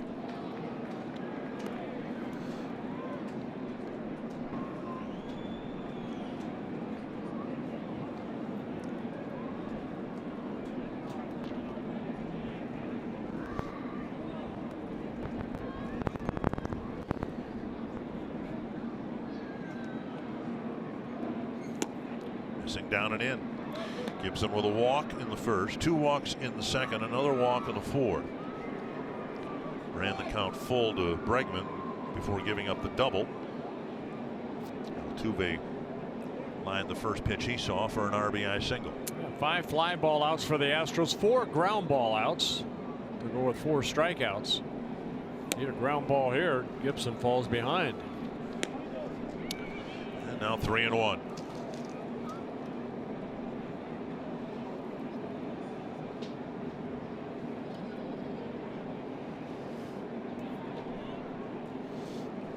Fell behind Bregman, came in with a high fastball. Bregman hit the double off the wall in right center. See what he throws here to Correa. Base hit right field. 3 straight hits. The Astros making some noise here in the top of the 5th, right after the Twins scored 8 in the 4th. That'll bring Reddick to the plate. Bounced into a double play his last time up. Correa picks up his 2nd hit. Trevor Hildenberger getting loose, and suddenly some signs of wear for Gibson. Reddick hit a hard ground ball picked up by Morrison, who started a very nifty 3-6-1 double play in the 3rd. You got to find a way to stop the bleeding right here. Reddick with that uppercut swing. Missing inside, ball 1.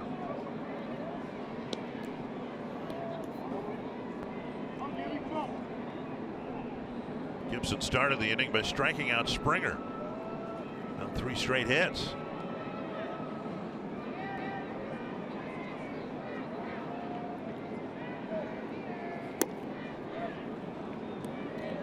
Two and 0, and here's a mound visit from Castro to try to get Gibson back in the strike zone.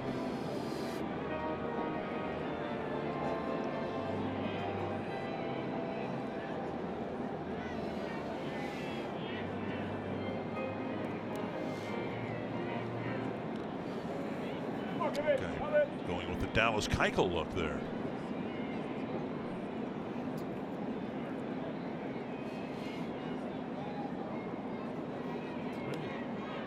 Got a little energy bar. Probably had it hidden in that. In the beard. In the beard. Pulled it out. 2-0 to Reddick.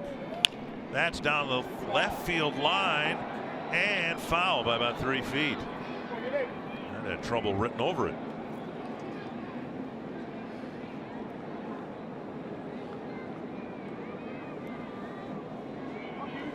2-1 now to Reddick. Yeah, Reddick, 31 years old, his 2nd season with the Astros. Came up with the Red Sox, spent time with the A's and the Dodgers. Won a Gold Glove out in the outfield with the Oakland A's back in 2012. Got some pop in that bat.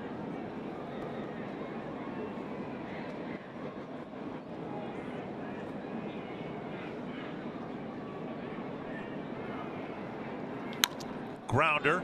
Dozier smothers it, loses the ball. All hands are safe.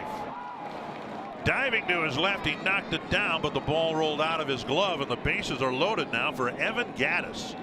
4 straight hits for the Astros as they respond to the 8-run fourth. A good effort right here by the Gold Glover. Brian Dozier knocks it down, hit the heel of his glove. He's hoping it right underneath him and gets behind him. allows Reddick an infield base hit. This? Paul Molitor coming out to get Kyle Gibson, who was handed a 7-run lead, needing just 3 more outs to go, and Gibson will be excused with the Astros making some noise. And as soon as we started talking about how Gibson had turned his career around, very ugly and disappointing departure here in the 5th inning. And Trevor Hildenberger will inherit the bases loaded situation with 1 out.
Striking out Springer, the Astros reaching for 4 straight hits.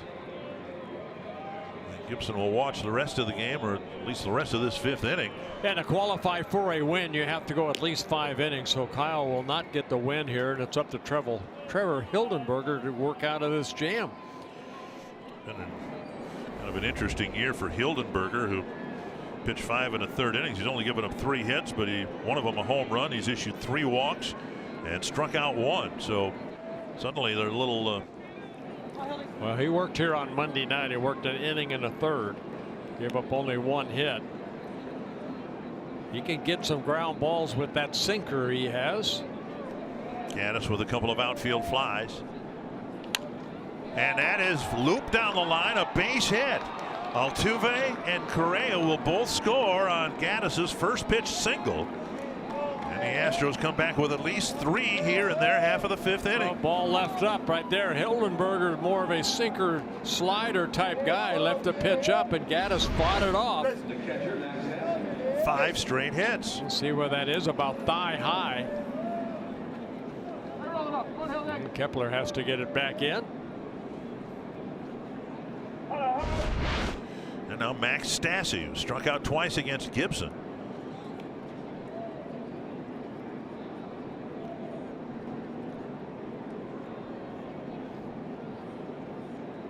Breaking ball wide of the plate.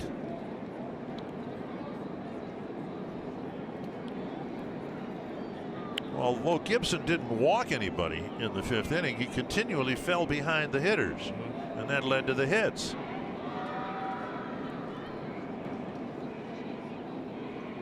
Bounced foul, 1-1.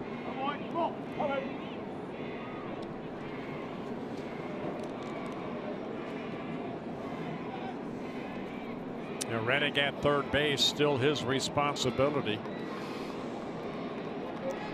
Stassi might have fouled that ball off a foot, given a little time to try to walk it off.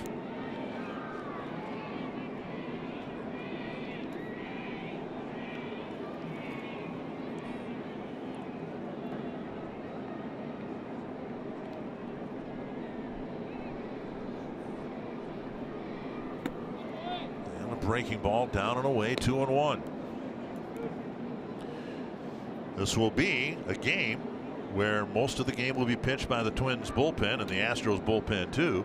Twins do have Addison Reed back available to them tonight. Talked with Reed today. He was unavailable last night because of strep throat. bouncer to third. And off the shoulder of Escobar and no play. A run scores. It's 8-5. And now Davis will come to the plate as the tying run. Yeah, bad hop right there. Got Escobar in the left shoulder area. So Stassi hitting the ball sharply. Escobar got in front of it, ricocheted off of him. Hey, do it again. Come on, come on. Come on. 6 straight batters have reached. And they haven't ruled hit or error yet, but the inning continues still with only 1 out. And it is a hit on a bad hop. First and second, still only 1 out. And now J.D. Davis, who's reached twice already today. Strike on the outside corner. Credit Stassi with an RBI infield single, picking up his 6th RBI.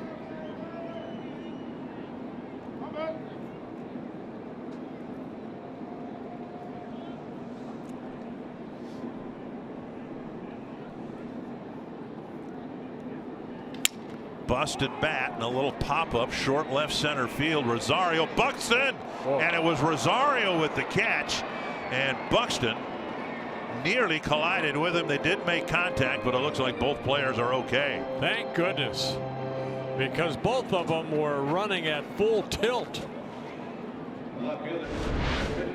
Take a look right here. It's a ball right in the left center. Both of them come charging in. Whoa. Thank goodness. Buxton getting behind Rosario.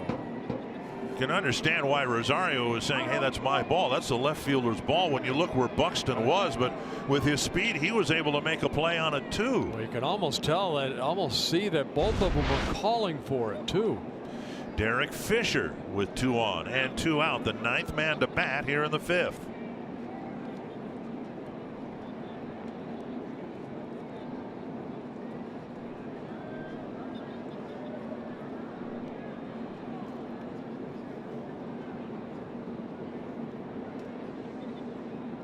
Swing and a miss. Gibson won't be able to pick up the win here today, but the hope is, here in the upper Midwest anyway, that the Twin streak with him making the start will continue. The Twins are still in position to win the ball game, and if they do, that would be the 11th straight Gibson start that they've won, but he will not be the pitcher of record. Low, and it's 1-1.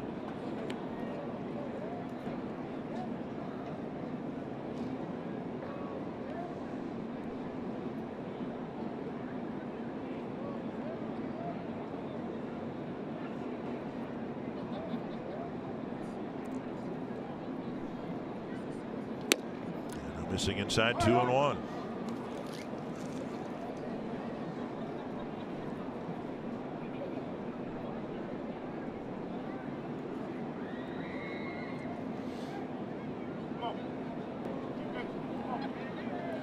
Gabriel Moya getting loose in the Twins pen.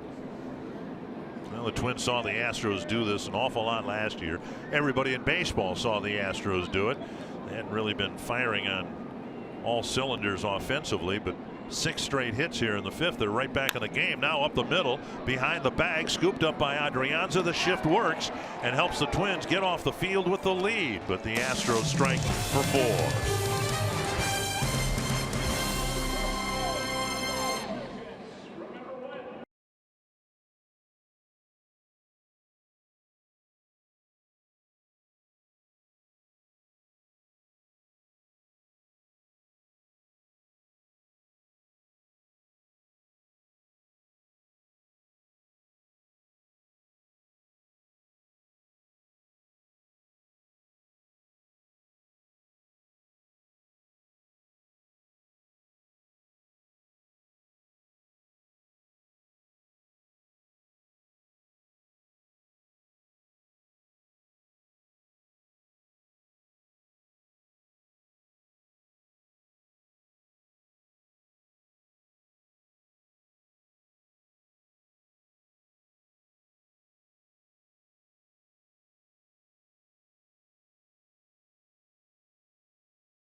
that fits the demand of your busy schedule. The Flex Plan gives you a bank of 20 tickets to use during the season any way you choose.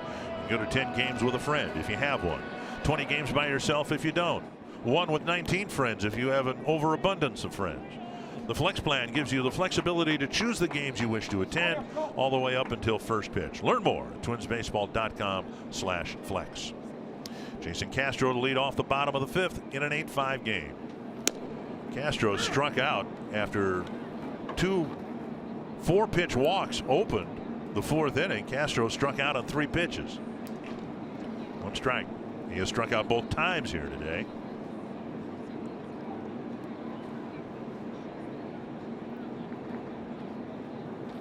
And taken in the dirt, 1-1.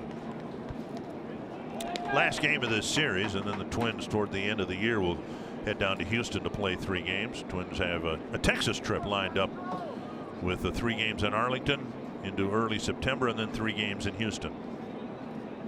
Be in Houston on Labor Day.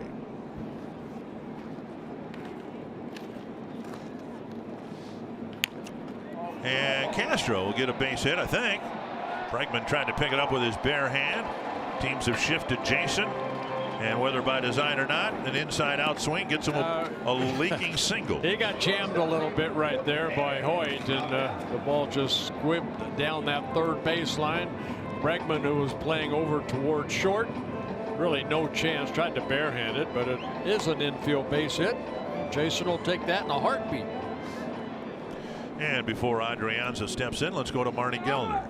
Well, A-Ray hit an RBI single in the 4th inning, and because he does not play every day, he told me that he likes to use a drill in the batting cages where he visualizes situations. Like he'll picture the bases loaded and 2 out or something like that, and then he'll visualize the pitch that he might get and how he might execute in that situation. And he does that to help him stay sharp.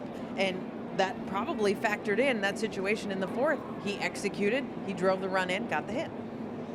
Well, he swung and missed at a lot of McCullers curveballs in the 2nd. Thank you, Marnie. And then he finally found one he liked and hooked a single to tie the game. It's amazing how the art of visualization is so important to everybody on the field. But great point that Marnie made about, what he tries to do to stay ready for a ball game. He doesn't get to play, but maybe, twice a week, if that. So every at bat, very important. You see the shift put on. It's one of the hardest things to do is to come off the bench once a week and maybe get 4 at bats, which you appreciate. But it's all the time in between that you have to take the extra batting practice. You have to make sure that mentally and physically you're ready. But the visualization, I like that a lot. 2-1 to Adrianza, and the lineup turns over to Dozier. Thought about a bunt, took ball 3 instead. And Adrianza being pull shifted here in the infield, and thought he might take advantage of that with only Bregman on the left side. Well, Adrianza got a little playing time with the Giants for 3 seasons. Last year played in 70 ball games, hit .265 for the Twins. On the outside corner.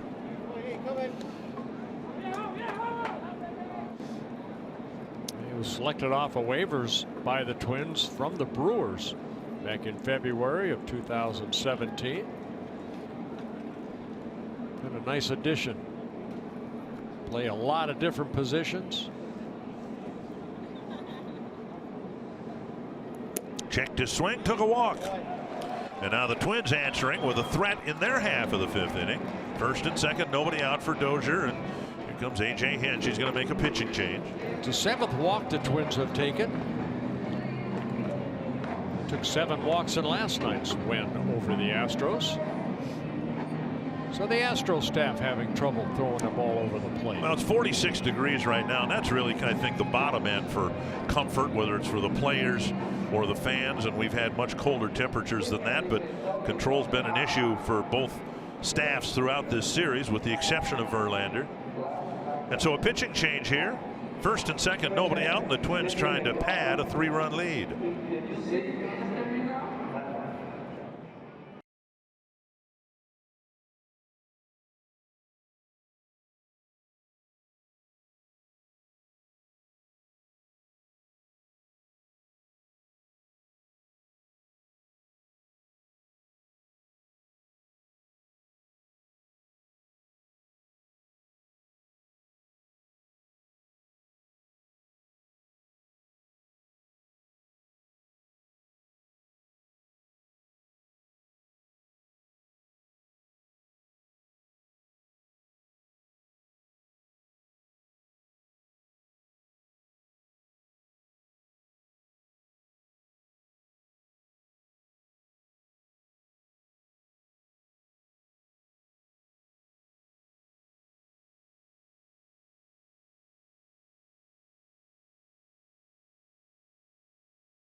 Pitcher number 3 coming into the ball game for the Astros, with Hoyt checking out, leaving a couple of inherited runners behind. Brian Dozier will hit against Chris Davinsky, who was really good here the other night. Yeah, he pitched 1 inning. He took him into the 9th inning, and then Ken Giles came in and got the save in Verlander's 2-0 win. Giles brought in only because Davinsky yielded a base runner. It was Davinsky's game to pick up the save and get the 3rd out of the 9th, but once a base runner reached, Davinsky came out. Giles came in, got the save, nearly gave up the home run to Buxton to tie the game. And now Dozier will hit with 1st and 2nd and nobody out. Well, with 1 out, it was Escobar's double, and then Kepler got the ground ball to first base. So I think they were just trying to build Giles's confidence up, and I'll stick to that. Davinsky's got good stuff. He changes speeds. He opens up quickly. But big frame man at 6'3", about 210 in his 3rd season with the Astros. Made the All-Star team last year. Appeared in 62 ball games. 100 strikeouts in 80 2/3 innings. 1 strike to Dozier. And now ball in the dirt, 1-1. Very good changeup. Fastball, low 90s, curveball. Southern California kid. Grew up born in Cerritos, California. He out of Cal State Fullerton, played his college ball, signed by the White Sox, and then traded over in August of 2012 to the Astros.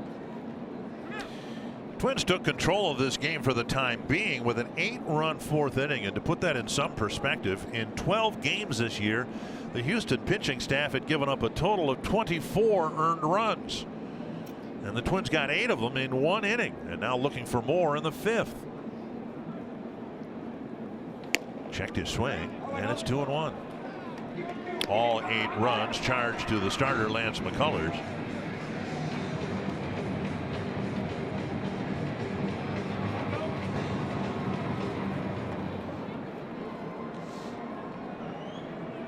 Astros have an off day tomorrow, so it's probably all hands on deck for the Houston bullpen.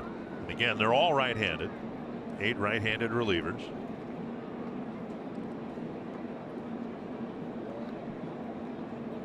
Two and one. Little dribbler, and that will be a fair ball, with the ball resting right on the chalk line. And not intending to bunt the ball, certainly, but Dozier serves the same purpose by rolling one, and a ball that died on the chalk line. Well, you try to advance the runners any way you can. Kind of a check swing off the end of the bat. Ball had a lot of spin on it. See, it landed in foul territory, but it rolled forward. See, right on the chalk line. And Dozier stopped briefly, but then fortunately took off again to force a throw, and that's what allowed the runners to move up. And now Dozier retired. Infield in for Mauer. Ball 1. Mauer with a single and a walk.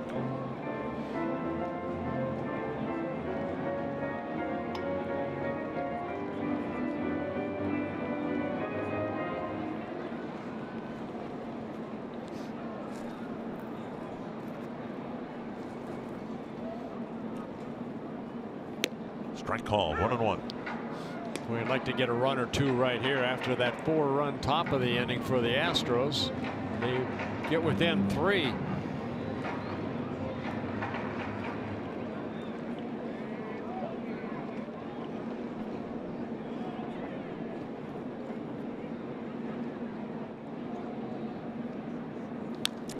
Out in front and a foul back, 1-2.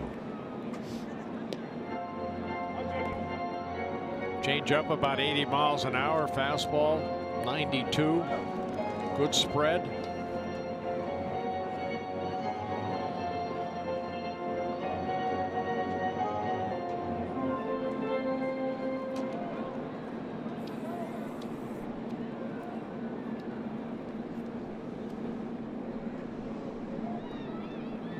And a breaking ball down and in. Mauer swinging over the top, a big strikeout for out number 2. Vinsky coming in and throwing a good changeup, and then he went to the breaking ball. Of course, the left-handers like that ball right down there. That's where Verlander struck out Mauer the other night with runners in scoring position. Rosario with the biggest swing of the bat so far today. A 3-run triple. The biggest hit in an 8-run 4th inning.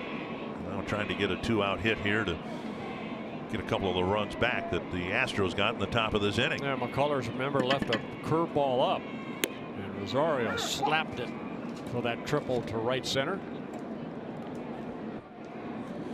Strike 1 from Davinsky.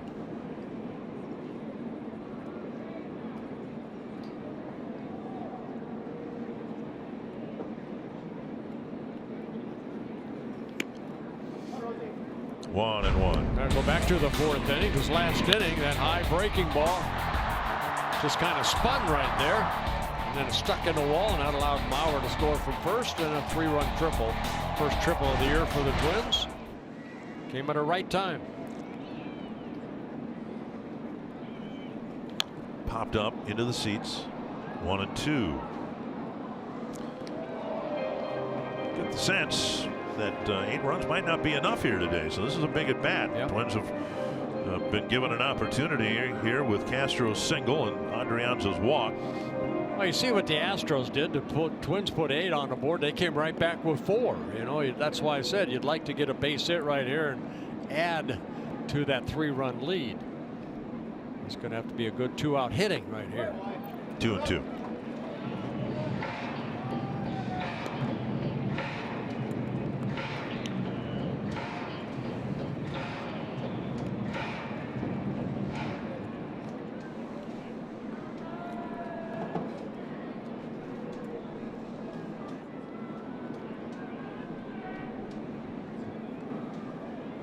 Got him. Vinsky comes in and puts out the fire, stranding a couple of runners in scoring position, and it's still 8-5.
Twins have that 3-run lead. This copyrighted telecast presented by the authority of the Minnesota Twins and may not be reproduced or retransmitted in any form.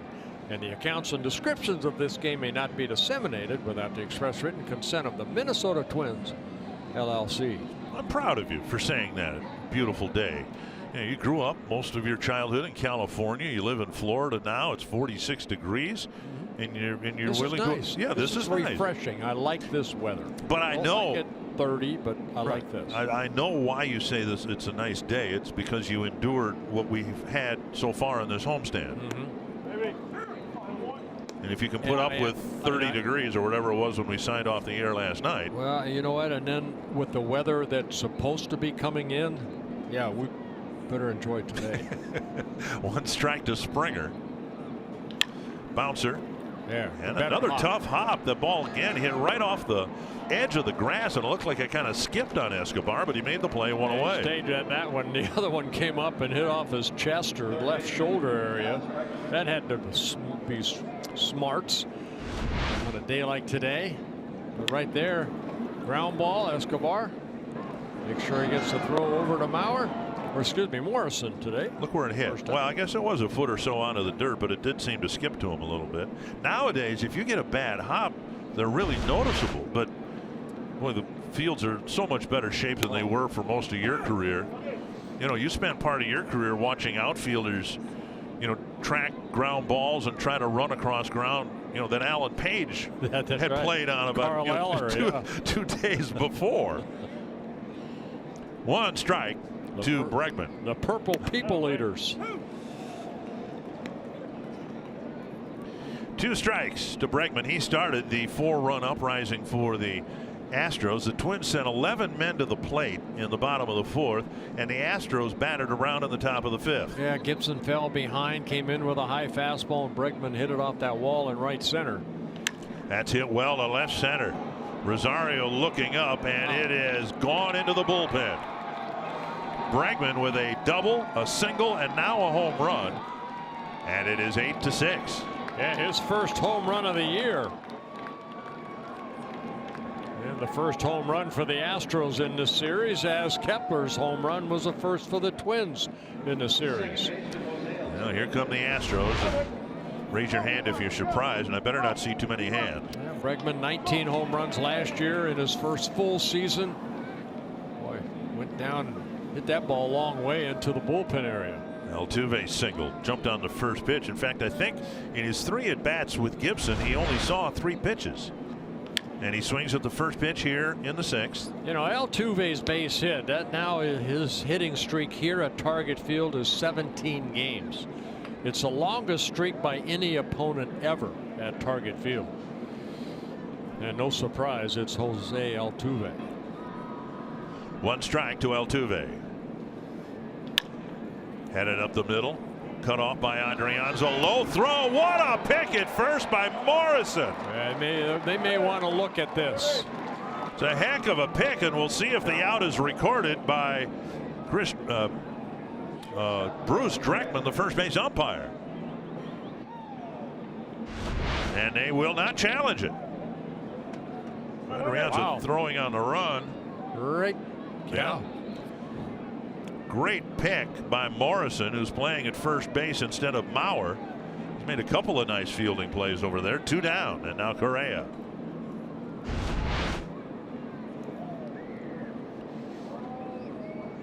Nice all-around play right there defensively to get the speedy Altuve. Outside ball 1. Correa 2 for 2 with the sacrifice fly.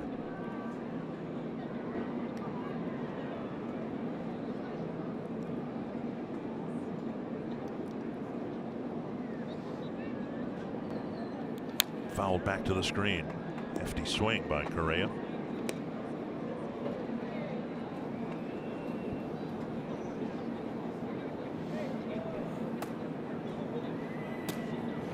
Taylor Rogers getting loose.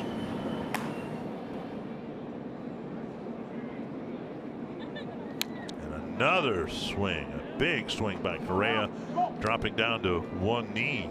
You know, in our open, we kind of highlighted the importance of the first 4 hitters for the Astros because they're all very good. Keeping them off the bases. I think they were 7 for 30 with 1 extra base hit in the first 2 games. They have 6 of the 10 hits so far. Got it. Came inside with a fastball, went over the top. And the sidewinder struck out Correa after giving up the home run to Bregman.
Sports update.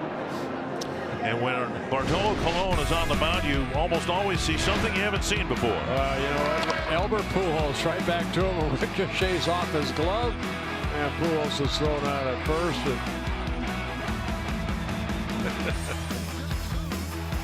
And get out of the way. Good to see him still in the game.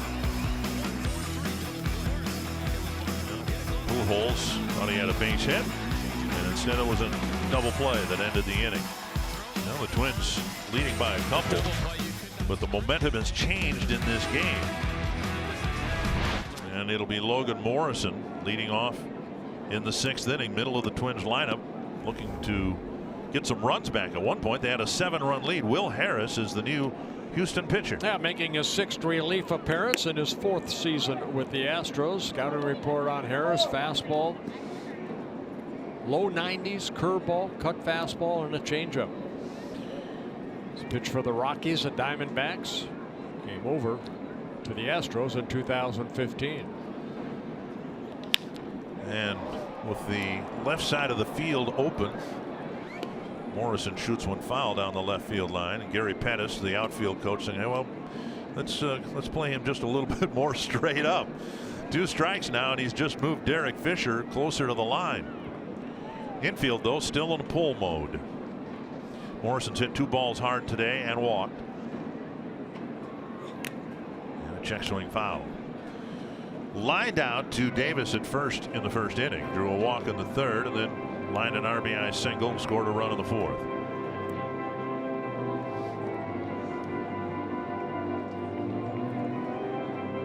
Couple of runs batted in for his new ball club, looking for that first home run. Hit 38 a year ago.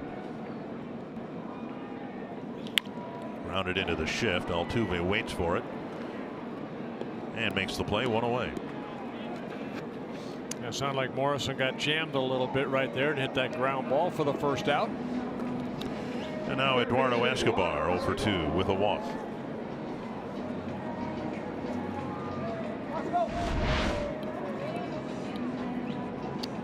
Got in on him a little bit.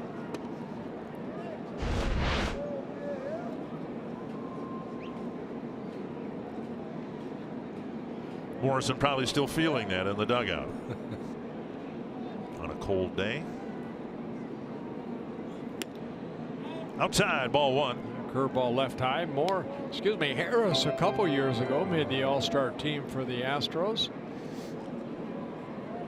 Had some shoulder issues last year that put him on the shelf a couple times. 1-1. Listed him at 6'4", about 250. Born in Houston, Texas. Went to LSU. Baton Rouge, Louisiana. Fly ball to left. Fisher near the line. Puts it away for out number 2. 5 straight now set down by the Houston bullpen. That'll bring up Max Kepler. Kepler lifted a 2-run home run to make it an 8-run 4th inning. At the time the Twins led 8-1, but the Astros are charging right back to within a couple of runs.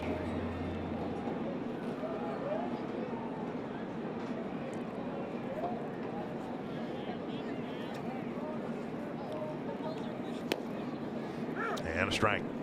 We talk a lot about the Astros starting staff, but their bullpen very, very good too. There's Kepler's home run right there. That was the last batter that Lance McCullers saw. That highlighted the 4th inning, 8-run inning. A foul off the bat of Kepler, and it's quickly 0-2. Just the 10th pitch thrown by Harris, and he's on the verge of having a 1-2-3 6th inning. High and tight. It's something that neither side have had yet. A 1-2-3 inning.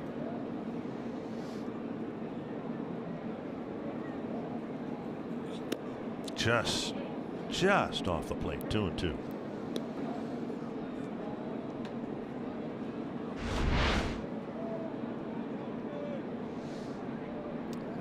Miles an hour. And Kepler swings over the breaking ball, and Harris on 11 pitches has a 1-2-3 6th.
By Chevrolet, the #1 selling brand in the Twin Cities.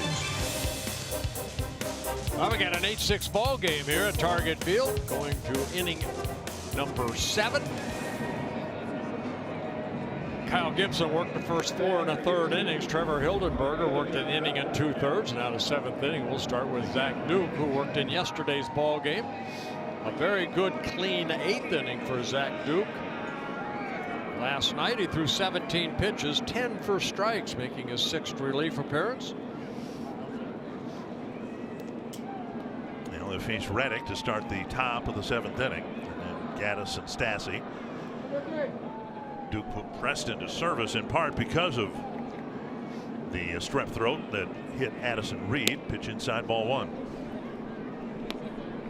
Reddick with a single and a run scored in the 4-run 5th.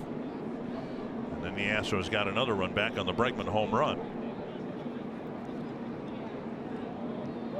Squaring to bunt, taking ball 2.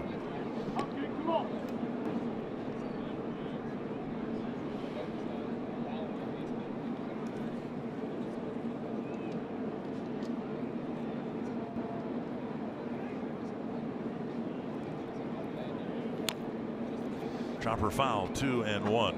Reddick in kind of a curious spot. He's for years now been a really, really good player. He's on a team now that has a lot of really good players. You think of the Astros and you think of Altuve and you think of Correa and Bregman and Springer. This guy's a really good baseball player. 3-1. And he had a great year last year. Career high 314 he hit in 134 ball games. Drove in 82. Hit 13 home runs.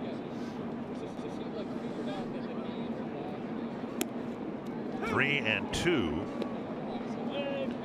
Saw Duke's numbers: 3 2/3 innings, 4 walks, one of them intentional. He'll give you different angles out on that mound. Drop down once in a while. More 3/4 sidearm type of delivery. Sidearm there, just missed the outside corner. Very close pitch, and Reddick takes a leadoff walk. He dropped down sidearm and tried to zip a fastball on the outside corner, and he just missed. And now Gaddis, who drove in 2 with a single, and he stands in the box as the tying run.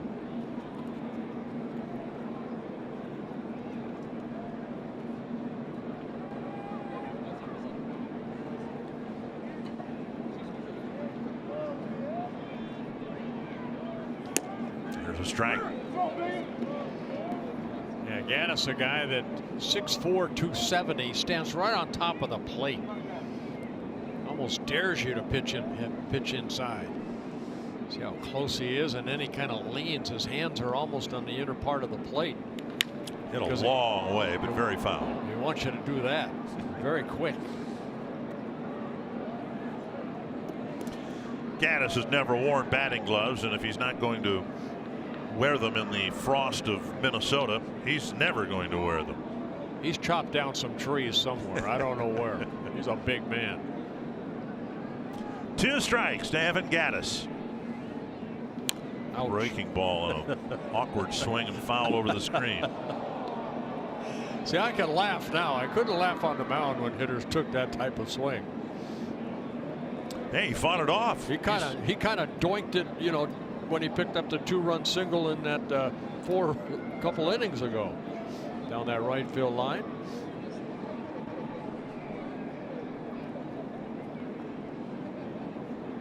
Two strikes. Blocked by Castro, 1 and 2.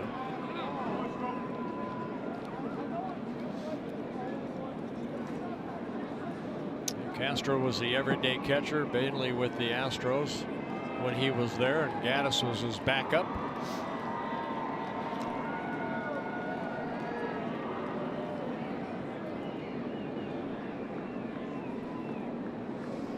One and 2 to Gaddis.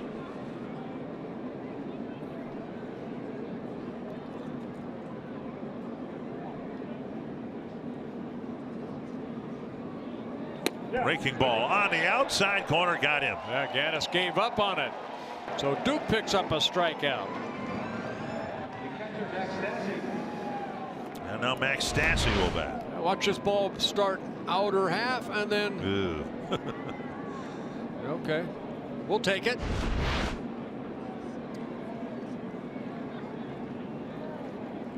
Stassi with 2 swinging strikeouts and a single in the 4-run 5th.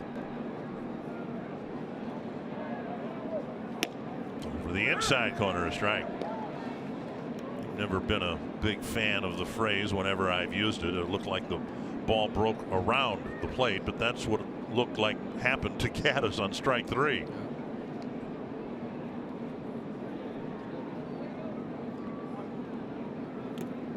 Breaking ball in the dirt, 1-1. It's interesting. The Twins had Taylor Rogers warmed up again earlier in the ball game, but it's Duke who gets the call in the 2-run game. Well, he had a pretty good inning yesterday. Go with the hot hand.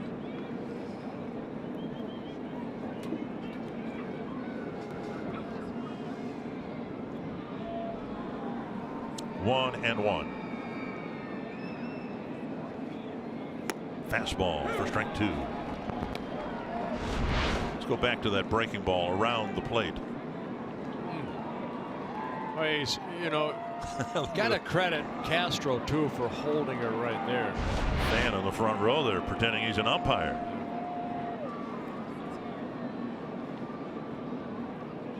Oh, breaking ball hit him. And Stassi will go to first. And the Astros have 2 aboard for Davis. A walk, now a hit batter. Kind of a sidearm breaking ball, just kept running in.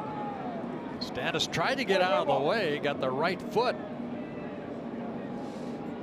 Excuse me, that would be his left shin area. Fox track sponsored by Carrier. Now the tying runs at first. Davis, who singled, walked, and flown out.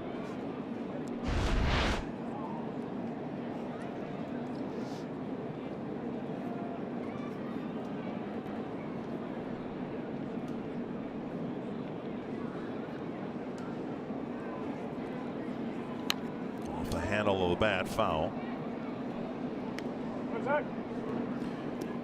Twins had scored with Reed warmed up. Twins had scored 8 runs in the bottom of the 4th inning. Kyle Gibson looked like he was in control of things, but then he lost his control. Astros put together 6 straight hits, knocked Gibson out, scored 4 in the 5th. Now they've got the tying run at first and only 1 out.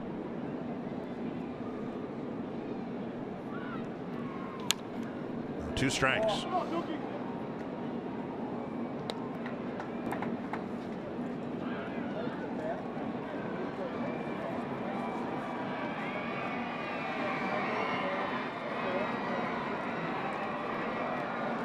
Twins have turned one double play, that in the third inning.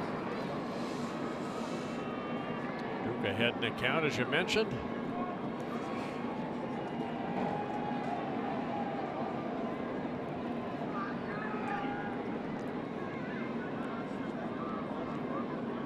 Two strikes.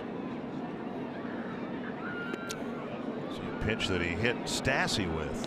He almost hit Davis. Well, that more of the fastball right there. The Davis was a big sweeping breaking ball that hit Status.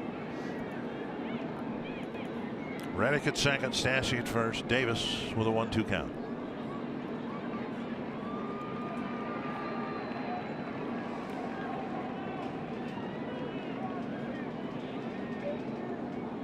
Did a ground ball. 2-2. 19 pitches for Duke, 10 strikes. And the Astros have a threat here without getting a base hit.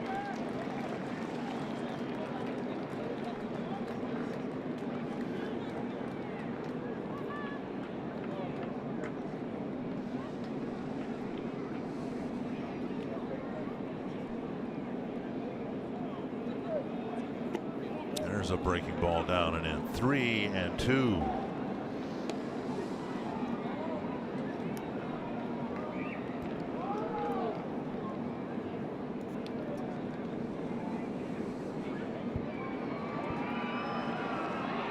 Well, Reed looks like he's ready, but they have Fisher on deck, a left-handed hitter.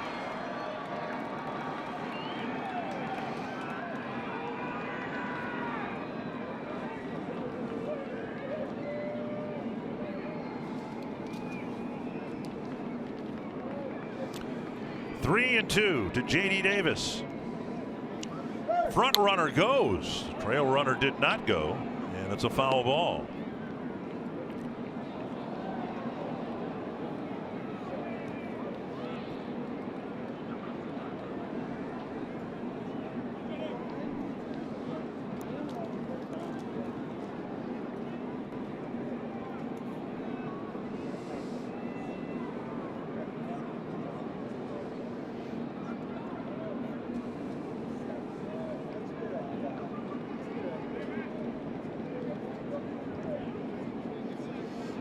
Long look in again. Too long. 3-2 to Davis. So Duke has walked two and hit one. And the out that the Twins got this inning was on a questionable called third strike. And they're loaded up with one down. Yeah, Marisnik going to hit here. Well, it'll probably bring out Paul Molitor. As soon as he's announced, I mean, I'm surprised A.J. Hinch decided to pinch hit for Fisher, because I think the Twins are anxious to get Duke out of there anyway. And Addison Reed will come in with the bases loaded. And the only way Duke would have stayed in would have been if Fisher were still in the ball game. So somewhat relieved, Marisnik will hit and give the Twins a chance to get Reed in and get Duke out of the ball game after a disappointing outing here in the seventh.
Astros. They hit their way back into the game with 6 straight hits and 4 runs in the 5th and the homer in the 6th. But here in the 7th, they filled the bases without putting the ball in play. There have been a strikeout, 2 walks, and a hit batter. And Marisnick will face Reed. Here's a Ram look ahead to what will happen here for the balance of this homestand. We hope. Games Thursday, Friday, Saturday, Sunday here against the White Sox. Then the team will travel to Puerto Rico to play the last 2 games of the quotation mark homestand against the Indians. That'll be Gonzalez, who was pinch hitting for Marisnick. So Marisnick never hits. Gonzalez will hit instead with the bases loaded, and it will be a righty-lefty matchup. Just the right-hander Reed is on the mound, and Gonzalez will hit. Reed unavailable for last night's game because of strep throat. Reed has shown he can get a strikeout, making his 6th relief appearance. He has 8 strikeouts in 6 1/3 innings. Good spot for his power sinker to maybe get a ground ball, maybe get a double play. Wallop to the corner, but foul. Well, Marisnick, or Gonzalez rather, all over that first pitch. Gonzalez, of course, a switch hitter.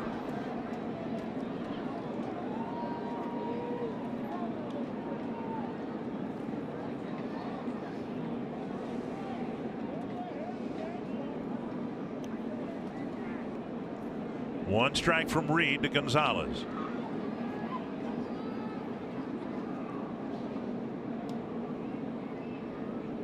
Breaking ball, a swing and a miss. Good slider right there, good location.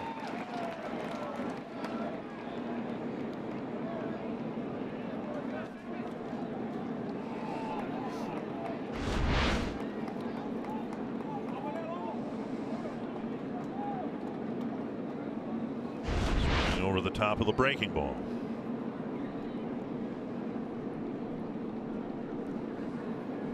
You come back with the same pitch. Got him, struck him out on 3 pitches. You do. So a big strikeout for Addison Reed. The 2nd out of the inning.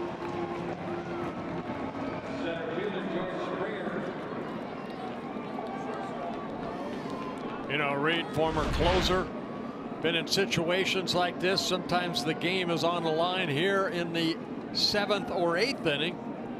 So these guys like Reed are so important for the setup guy that, like Fernando Rodney. Springer will bat. 2 walks, a strikeout, and a ground ball.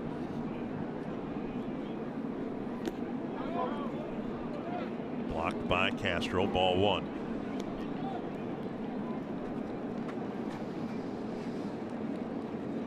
Gibson left the bases full in the 2nd, and now Reed trying to leave them full in the 7th.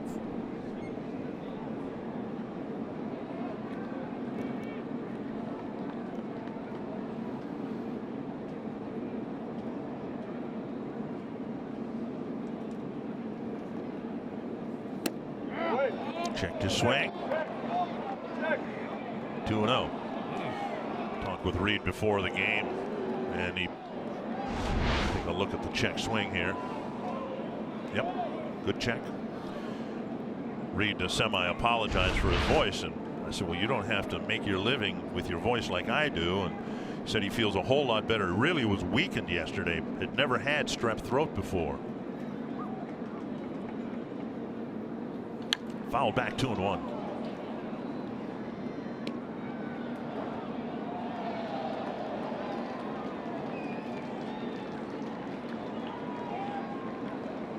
Came down with it Monday night.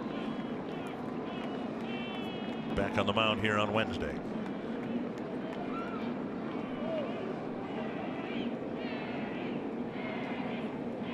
Two and 1. Slower breaking ball, and Springer really tried to turn on it, hit one into the seats. 2-2. Well, Reed's breaking ball has been his primary pitch in this outing. That ball just stayed up a little bit, and Springer fouling it into the net.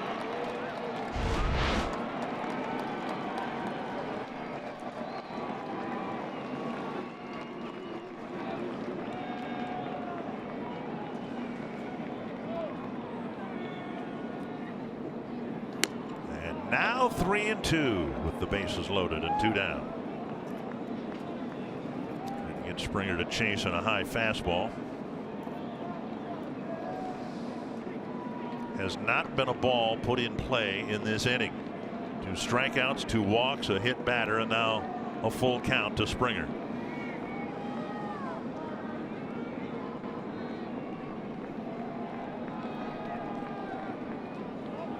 High fly left field. Rosario will wait a long time tracking the wind. He makes the catch, and Reed puts out the fire in the 7th.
This Mauer getting a hit, his 1,998 hit.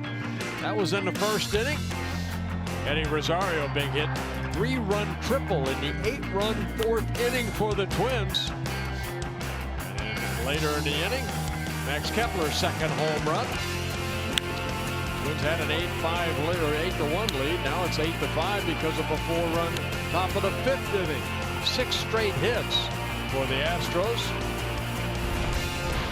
And they added another run in the 6th. The Twins have that 2-run lead. 4th reliever of the game, Hector Rondon, comes in for Houston. Rondon making his 5th relief appearance. Worked in last night's ball game. A perfect 1-2-3 inning in the 8th. Breaking ball to Buxton, down and away, ball 1. Byron with a double, a walk, and a ground ball.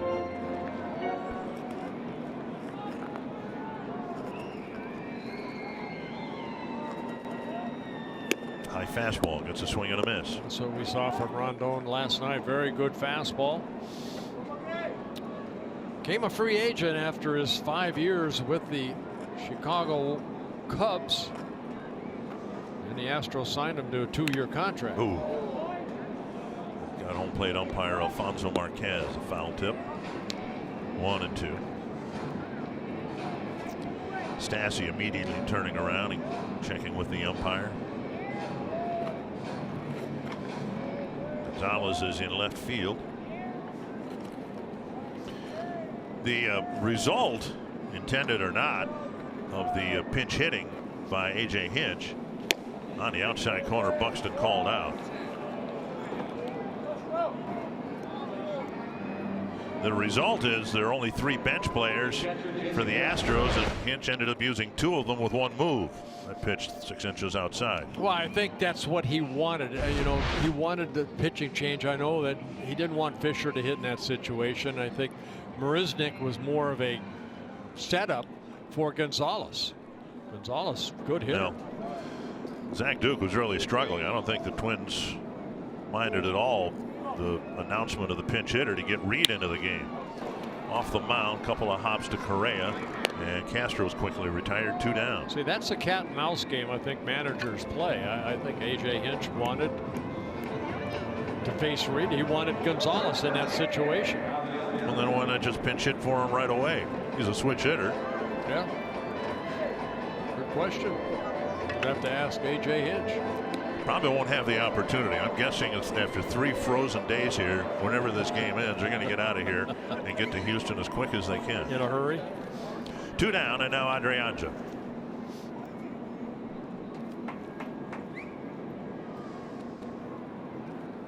Down and in, a ball. Twins haven't done anything since the home run by Kepler, capping the 8-run 4th inning. They put a couple of men aboard in the 5th, but now 8 straight batters have been retired by the Houston bullpen. A drive to center, and Springer puts it away. A quick bottom of the 7th, onto the 8th with the Twins up a couple.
Territory, celebrating birthdays, anniversaries, bachelorette parties, family celebrations of any type. You can schedule your special event in a fully catered Target Field hospitality space available for groups of 16 to 250 plus. You can learn more at twinsbaseball.com/groups or call 800-33-TWINS. Twins with the lead. The Astros have left the bases full twice, including in the 7th inning. Reed did a wonderful job pitching out of a jam, and now he will at least start the 8th inning. Ryan Presley's pitched in back-to-back games, probably not available tonight. Taylor Rogers warmed up earlier. Don't know whether there's an issue with him or not. Dozier knocks it down. It'll be an opening base hit for Bregman, his 4th of the ball game. He has 2 singles, a double, and a home run, and 1 pitch into the 8th. The Astros bring Altuve up as the tying run. Hey, jumped on that first fastball. Quite an afternoon for Bregman.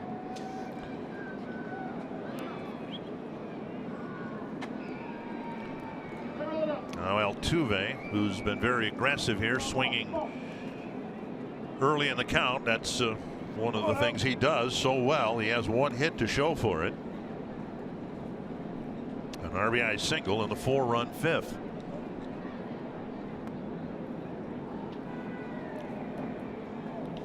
Fly ball harmlessly to right. Kepler hardly has to move, and again Altuve's at bat lasts 1 pitch. I think he's looking something middle in, a little upset at himself as he threw down his bat down that first baseline. He runs off the field as he picked it up with his bat. Bregman at first after his first 4-hit game in his big league career. There will be others, and here is Correa. 2 hits for Correa and a sacrifice fly.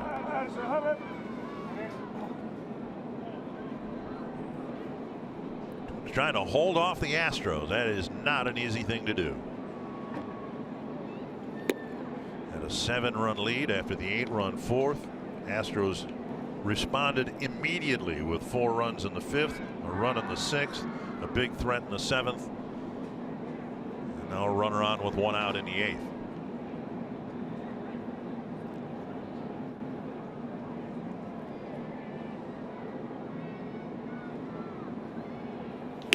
Swing and a miss as he uncoils. Correa hit into 2 double plays last night. And I thought about this afterwards. I'm as guilty of it as any baseball announcer. The phrase, a big double play. You were a pitcher. Was there ever a non-big double play? Some are bigger than others, but I mean, every double play a pitcher gets is a big double play, right? Yeah. So it's kind of redundant to say that. No, not really. Depending on the game situation, are all big. Maybe if you had like 100-2 lead, something like that. That wouldn't be a big double play. No, just like, let's get the game over.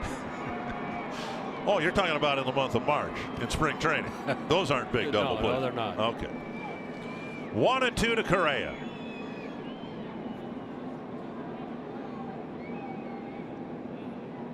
You're hoping he hits into a double play here, huh? Popped up. I was going to say, if there's one here, it would be a big double play. 2 down. So after the first pitch single, Reed gets a couple of big outs, and now Josh Reddick.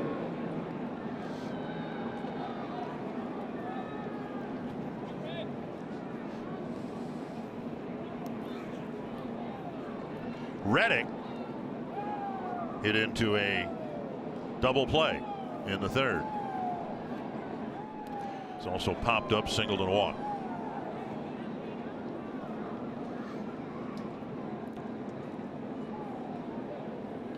And a strike. Reed trying to not only get the Twins out of a big mess in the 7th, but to pitch a relatively clean 8th. He's working away. Don't want to make a mistake on this guy. Taylor Rogers is warming up again out in the bullpen, so there's nothing physically wrong with him. The Twins having to patch this second half of this game together because abruptly Kyle Gibson was taken out of the game after giving up 4 straight hits with a big lead in the 5th. You see where Reed stands on that pitching rubber. His toe is as close to the edge that you can get. See the tough toe right there? That's where he drags that right foot. Big swing and a miss. The off-speed pitch. Slider right there.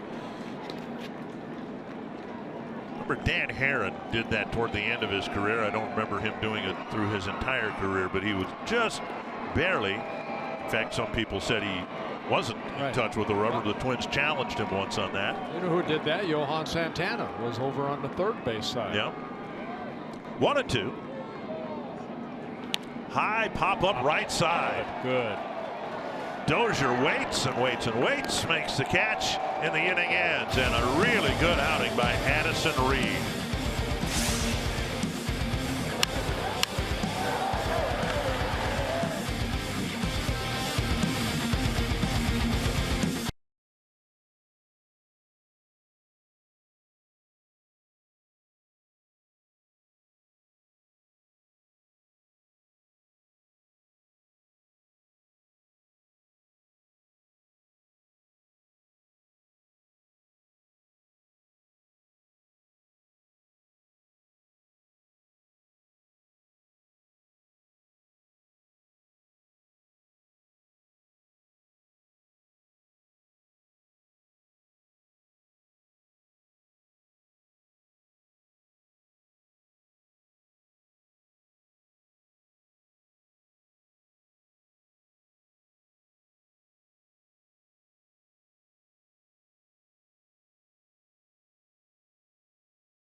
take an 8-1 lead, but then we'll also look at the Astros' answer in the 5th inning and how Houston battled against Kyle Gibson and the job that Addison Reed did, too, in his relief. And we'll also hear from the manager, Paul Molitor. And coming up after the final out, along with Twins Live presented by CenturyLink, you can go to our Facebook page on Fox Sports North and see the Twins final pitch presented by Prism Research. And that's where you can see a recap of this series and a preview of the upcoming series, which is a 4-gamer against the Chicago White Sox. At least, should I say, Dick and Bert, it is a scheduled 4-game series against the White Sox. We hope we can get them all in. And Marnie, great work being outside and without a hat too. I mean, she's been doing the reporting for this series down on the field. She's a gamer. Without a hat. You're a gamer. You gotta have a hat. And I'm proud to say I've been in the camera well for every pitch, every out. Wow. As you guys have seen, but no hat, no gloves today. You are a gamer. Appreciate it. Tough North Dakota, right? That's right. That's how we grow them. That's 2-1 to Brian Dozier leading off the Twins 8th. Boy, wouldn't a run or 2 or 8 look good against this Astro lineup? Brad Peacock out there. Popped up, backing out of play. Peacock worked here a couple nights ago in relief of Justin Verlander. He started the 8th inning, only got 1 out. He did give up a base hit to Castro. Rodney warming up right now. It's a save situation. If the Twins can add a couple, it wouldn't be, but very likely, given the state of affairs in the bullpen, he'll get a chance to finish the ball game anyway. Can't ask any more out of Addison Reed. Dozier takes a strike on the outside corner. Has some parting words with Alfonso Marquez. Yeah, Peacock struck out Dozier here on Monday night. The only strikeout he had. Outside.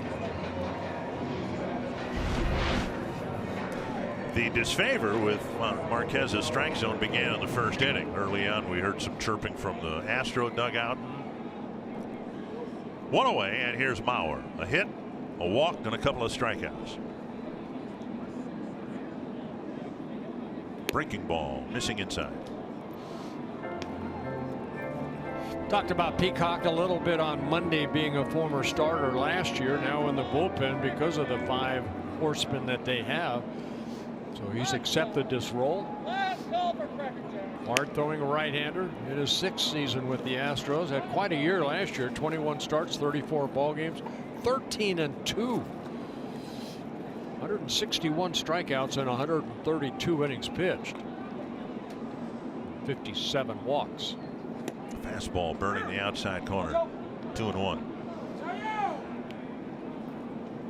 You know, we saw the Astros a little bit in spring training, and you've read about them, and I think they were the sentimental favorites in the postseason last year, at least in a lot of minds. 2-1. Tapped up the right side. And Mauer retired, 2 down. Big month in April. All the teams colliding with a lot of activity, and a big day on Fox Sports North coming up at 5:30. Game 1 of the Stanley Cup playoffs with the Wild in Winnipeg facing the Jets. Fox Sports North Plus at 6:30. It'll be the Wolves and Nuggets, and the Wolves need a win to get a spot in the playoffs.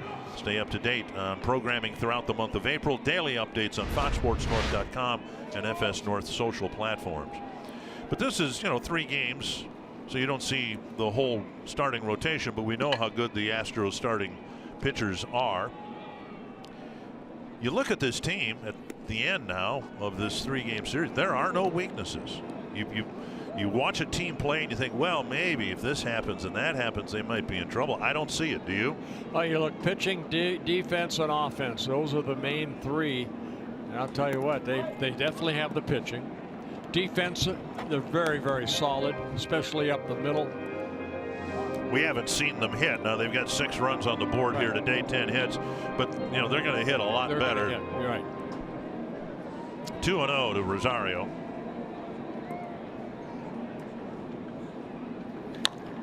Lifted to left. And coming in is Gonzalez. Going out is the 3rd baseman Bregman. Gonzalez with the catch. A 1-2-3-8. The Twins hope to not hit in the 9th.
Fernando Rodney entering the game. And trying to pin down the save for the second time in 24 hours.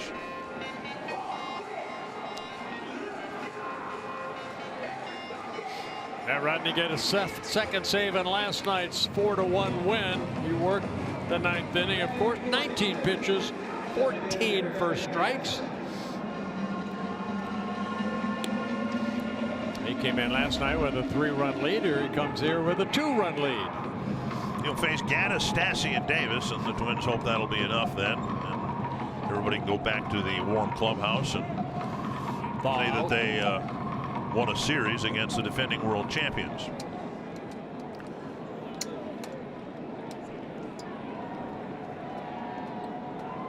Gaddis standing out of the box waiting for Rodney to climb the mound.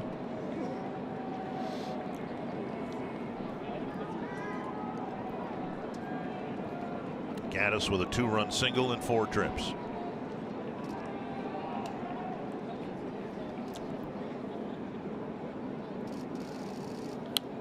Came inside with a 92-mile-per-hour fastball, got a foul to the screen. What we saw last night, Rodney's velocity picked up within the inning that he pitched. First couple fastballs, 91, 90, 92. Then by the end of the inning, it was 95. But he was all over the place, and I don't know if that's by design. Has to make it tough. There's a changeup that drops over for a strike, and it's 0-2. Yeah, you know what? I mean, last night I thought with a 3-run lead, he went right after him. You know, he's got a great changeup too. Got to strike out on a breaking ball. But it's hard to time a fastball when there's variety of velocity within the fastball. 0-2. Bouncer right side and past a diving Morrison, and on 0-2, Gaddis bounces one up the line for a leadoff single. Gaddis gets his second hit of the ball game. His first hit was down the right field line. That was a defensive hack. Yeah, just the shift put on. Gaddis at first base. And now Stassi.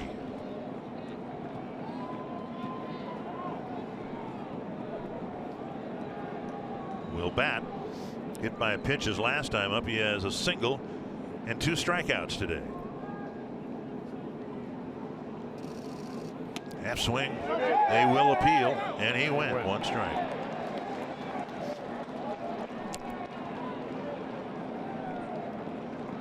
Then Davis, then Gonzalez as the inning gets that far.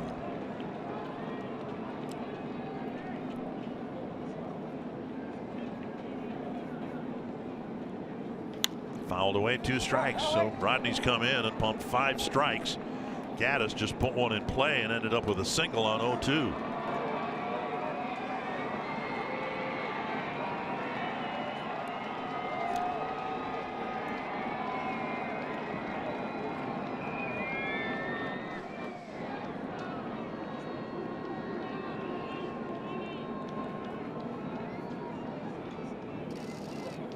On the outside corner. Buzzed a 95-mile-per-hour heater past Stassi, 1 away. Yeah, at 41 years old, can still throw that fastball. So 6 for 6 as far as throwing strikes.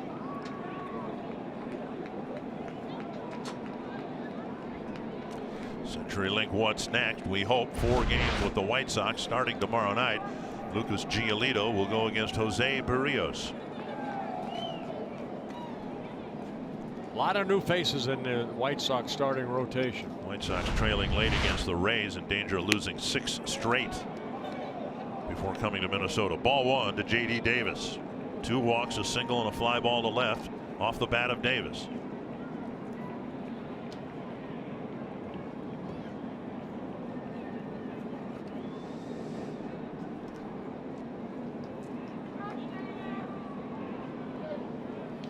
To left center field, and that's down for a hit. And Gaddis will hold up at second. They throw behind him, a wild throw, but Castro smothers it near home plate. So first and second, 1 down, and Marwin Gonzalez will have a second at bat here.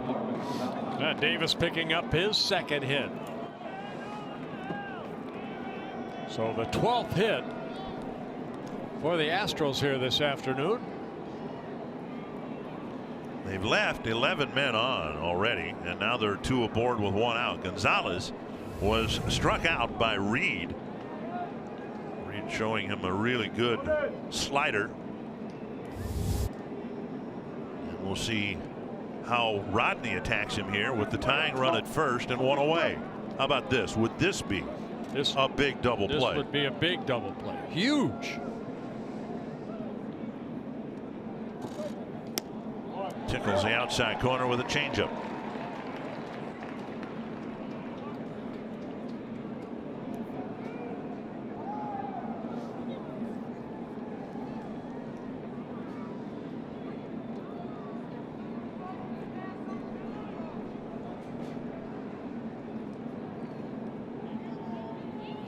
Two strikes. Good change up there.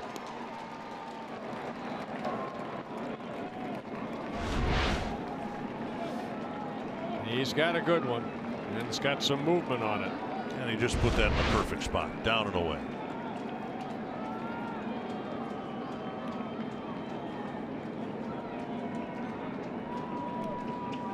Twins hope that he doesn't hit again in this series. Altuve.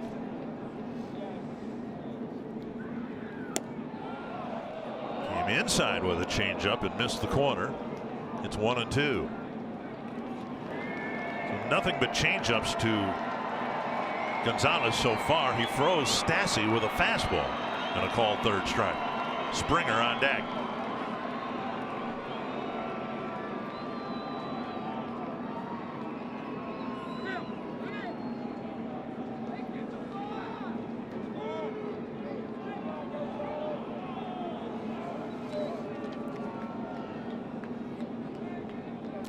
And Rodney asked for a mound visit. Twins still have 3 left, but he wants to make sure from Castro, or convey something to Castro as to what to throw here on 1 and 2.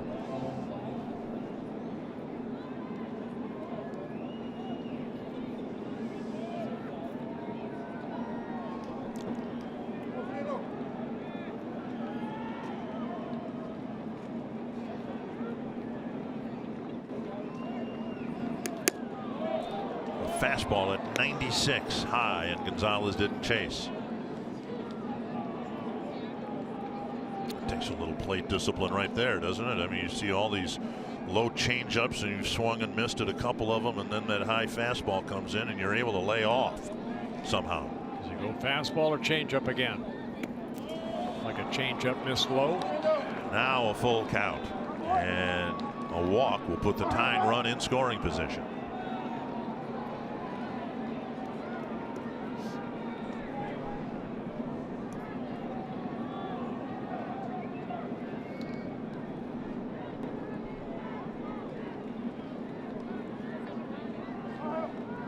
Three and 2. Missed low. And the Astros have filled the bases again. Springer to the plate.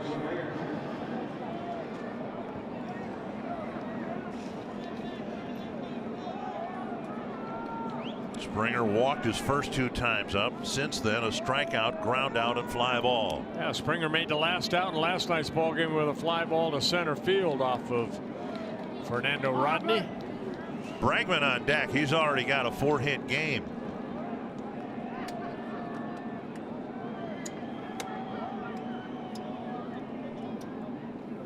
Bouncer to Morris, a nice pickup out there, relay to first, and the ball thrown behind Rodney and into the dugout, and the Astros have tied the game. Going to second will be Springer.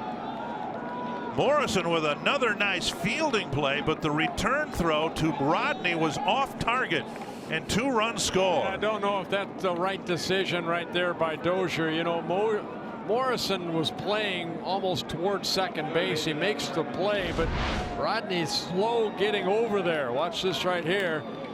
Now he's heading over there, but not at full tilt, and then the throw got behind him. So now the go-ahead run is at second. The Astro comeback is complete. And there are 2 away. And there will be charged to Brian Dozier on the throw to first. And Rodney's still throwing strikes. Well, you don't like giving up the lead. That still was a really nice pickup by Morrison on a short hop, and they were able to get 1 out. 1 run was going to score, but the errant throw allowed the tying run to score.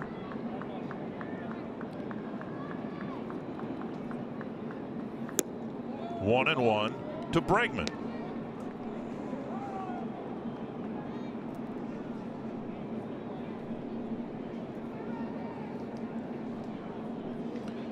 Blown save for Rodney. A couple of hits and a walk, then the error. At the knees. 1 and 2.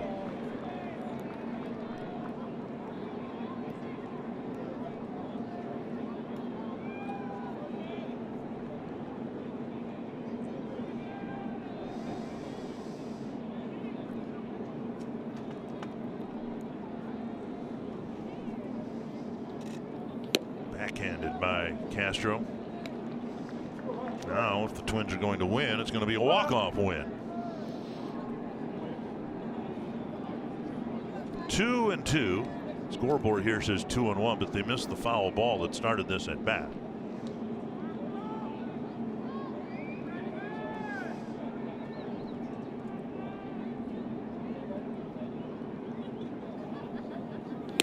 Off the plate, 3 and 2. Altuve on deck.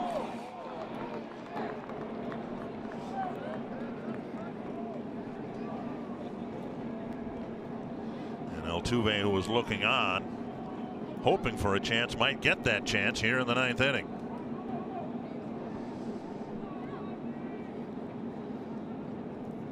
Three and 2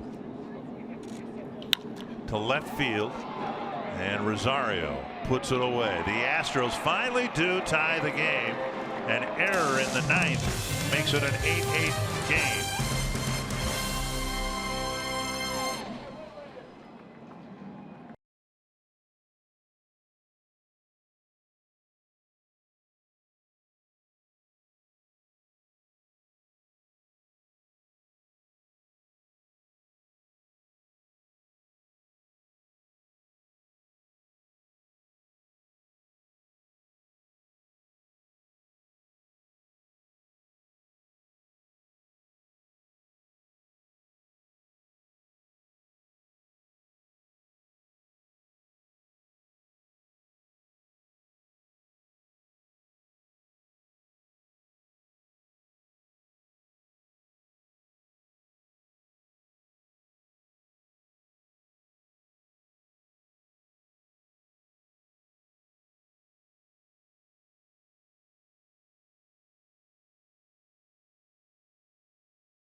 Logan Morrison will lead off the bottom of the 9th inning. Brad Peacock, who pitched a very clean 8th inning, will be asked to start the 9th. And Peacock, a guy that, you know, has basically always been a starter, so he can go extra innings if need be. But let's make his day short right here in the bottom of the 9th. Middle of the lineup will be lined up to face Peacock. Bench players Lamar, Grossman, Garver, and Sano are available.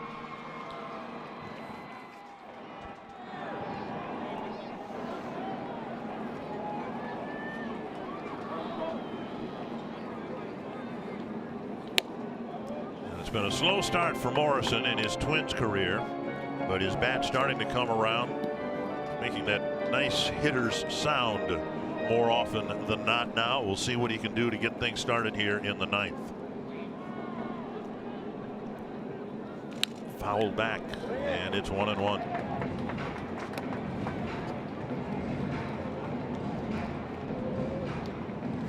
He wants to finish the game with a home run swing, but yet here in this situation, if he was ever tempted to lay down a bunt as a leadoff batter in a tie game in the 9th inning, this would be it. He's got a base hit waiting for him. Fouled back, and it's 1-2.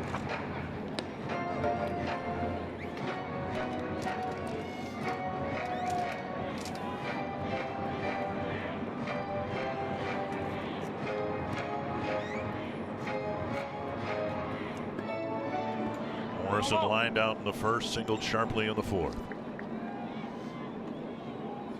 Taken down and in, and it's 2-2. Peacock tried that curveball.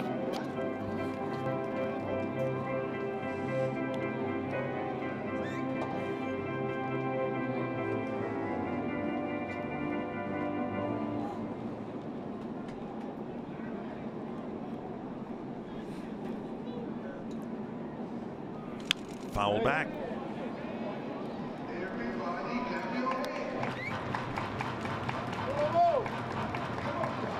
Twins played 5 games on the road, didn't commit an error. The error in the top of this inning, the 6th Twins error in the 5 games played in this homestand so far. 2-2 to Logan Morrison. Fouled back. He had a good swing at the belt high fastball. He's right on the fastball, just fouling a straight back.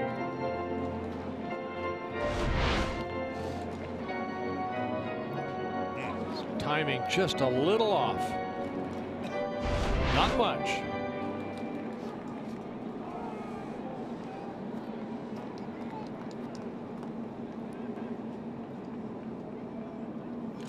Pulled foul.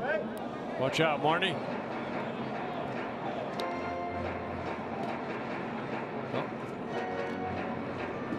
Still 2-2.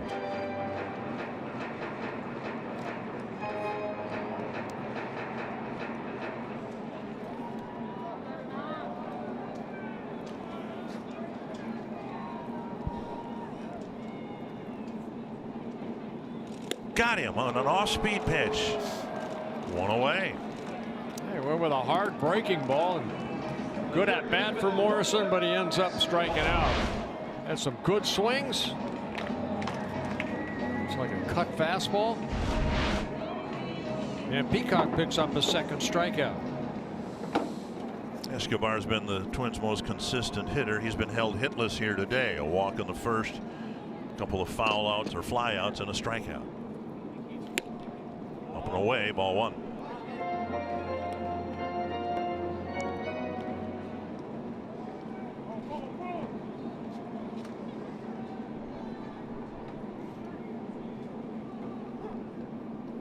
Swinging a foul back. Since Kepler's home run to make it an 8-run inning in the 4th, the Twins have had 2 base runners. They have 1 hit.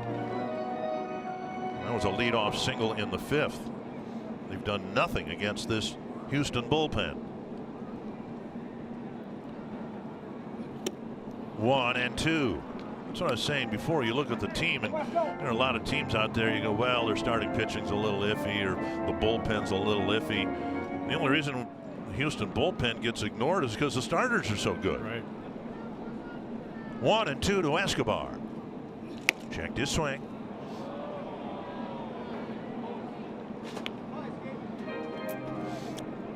Bullpen's retired 13 straight Twin batters.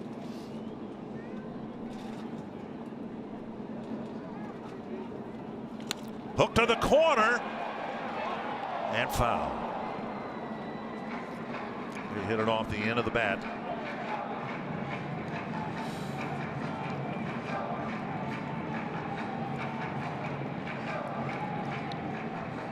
And he'll come back and get another 2-2 pitch.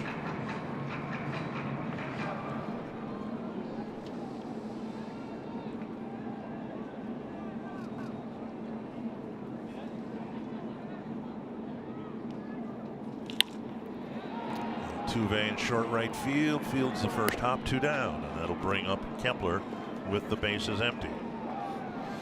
Well, one thing the Houston relievers have done, certainly better than McCullers, they've thrown it over the plate.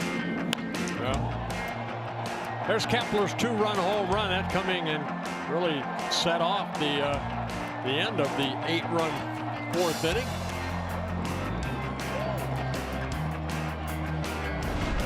Two down, Kepler at the plate. Big swing and a miss. He got a fastball and swung right through it. Now, Peacock pretty stingy as far as allowing home runs. Last year, 132 innings, he allowed only 10 home runs. Up high to Kepler. If he can extend the inning, Buxton is on deck.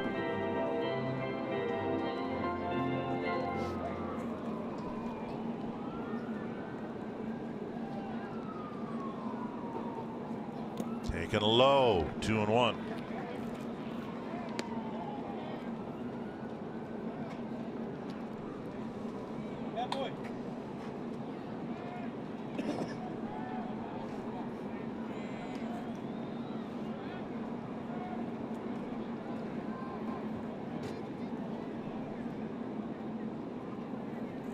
Fouled back. Kepler got another fastball, but couldn't square it up.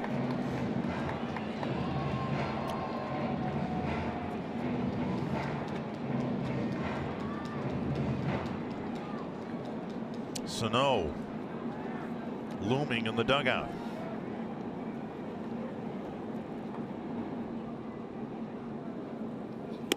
Three and 2 to Kepler.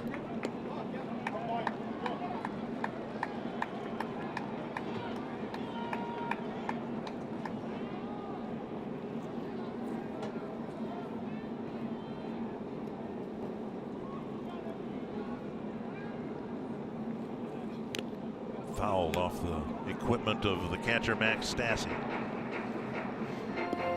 3-2 breaking ball fouled off.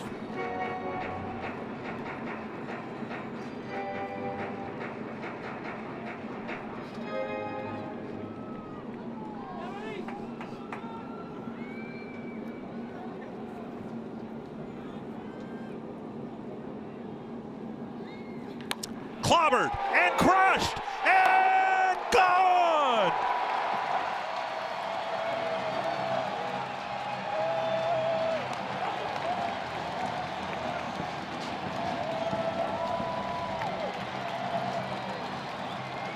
The first walk-off this year for your Minnesota Twins. Max Kepler, a 2-home run ball game.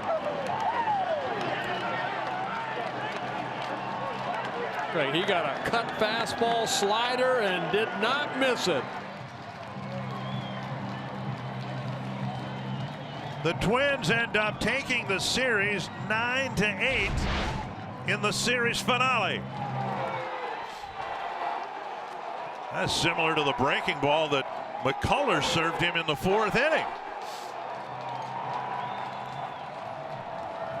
And a big moment for Max Kepler,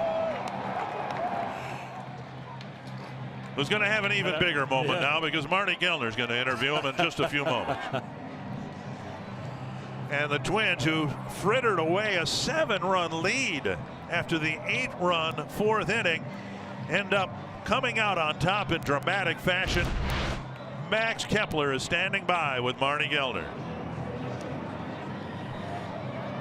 Max, I know you want to catch your breath here, but how exciting and how exhilarating was that swing? I was just trying to keep it simple. Get that frisbee slider, and I really just went into like 2-strike mode, hit and run mode. Just try to put the bat to the ball.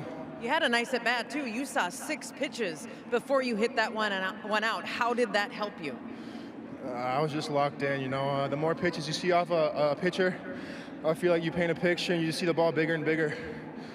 You'd also hit a home run in the 8th inning when you guys scored 8 runs. And it looked like as hitters, you were locked in on hitting strikes. You weren't chasing out of the zone. Is that how that inning kind of came together?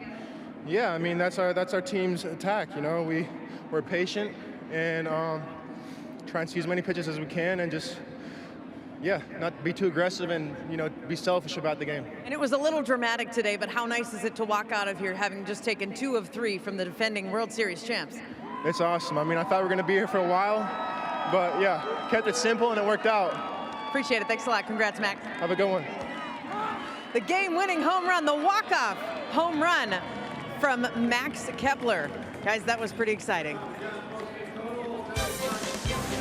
All right, thanks a lot, Marty.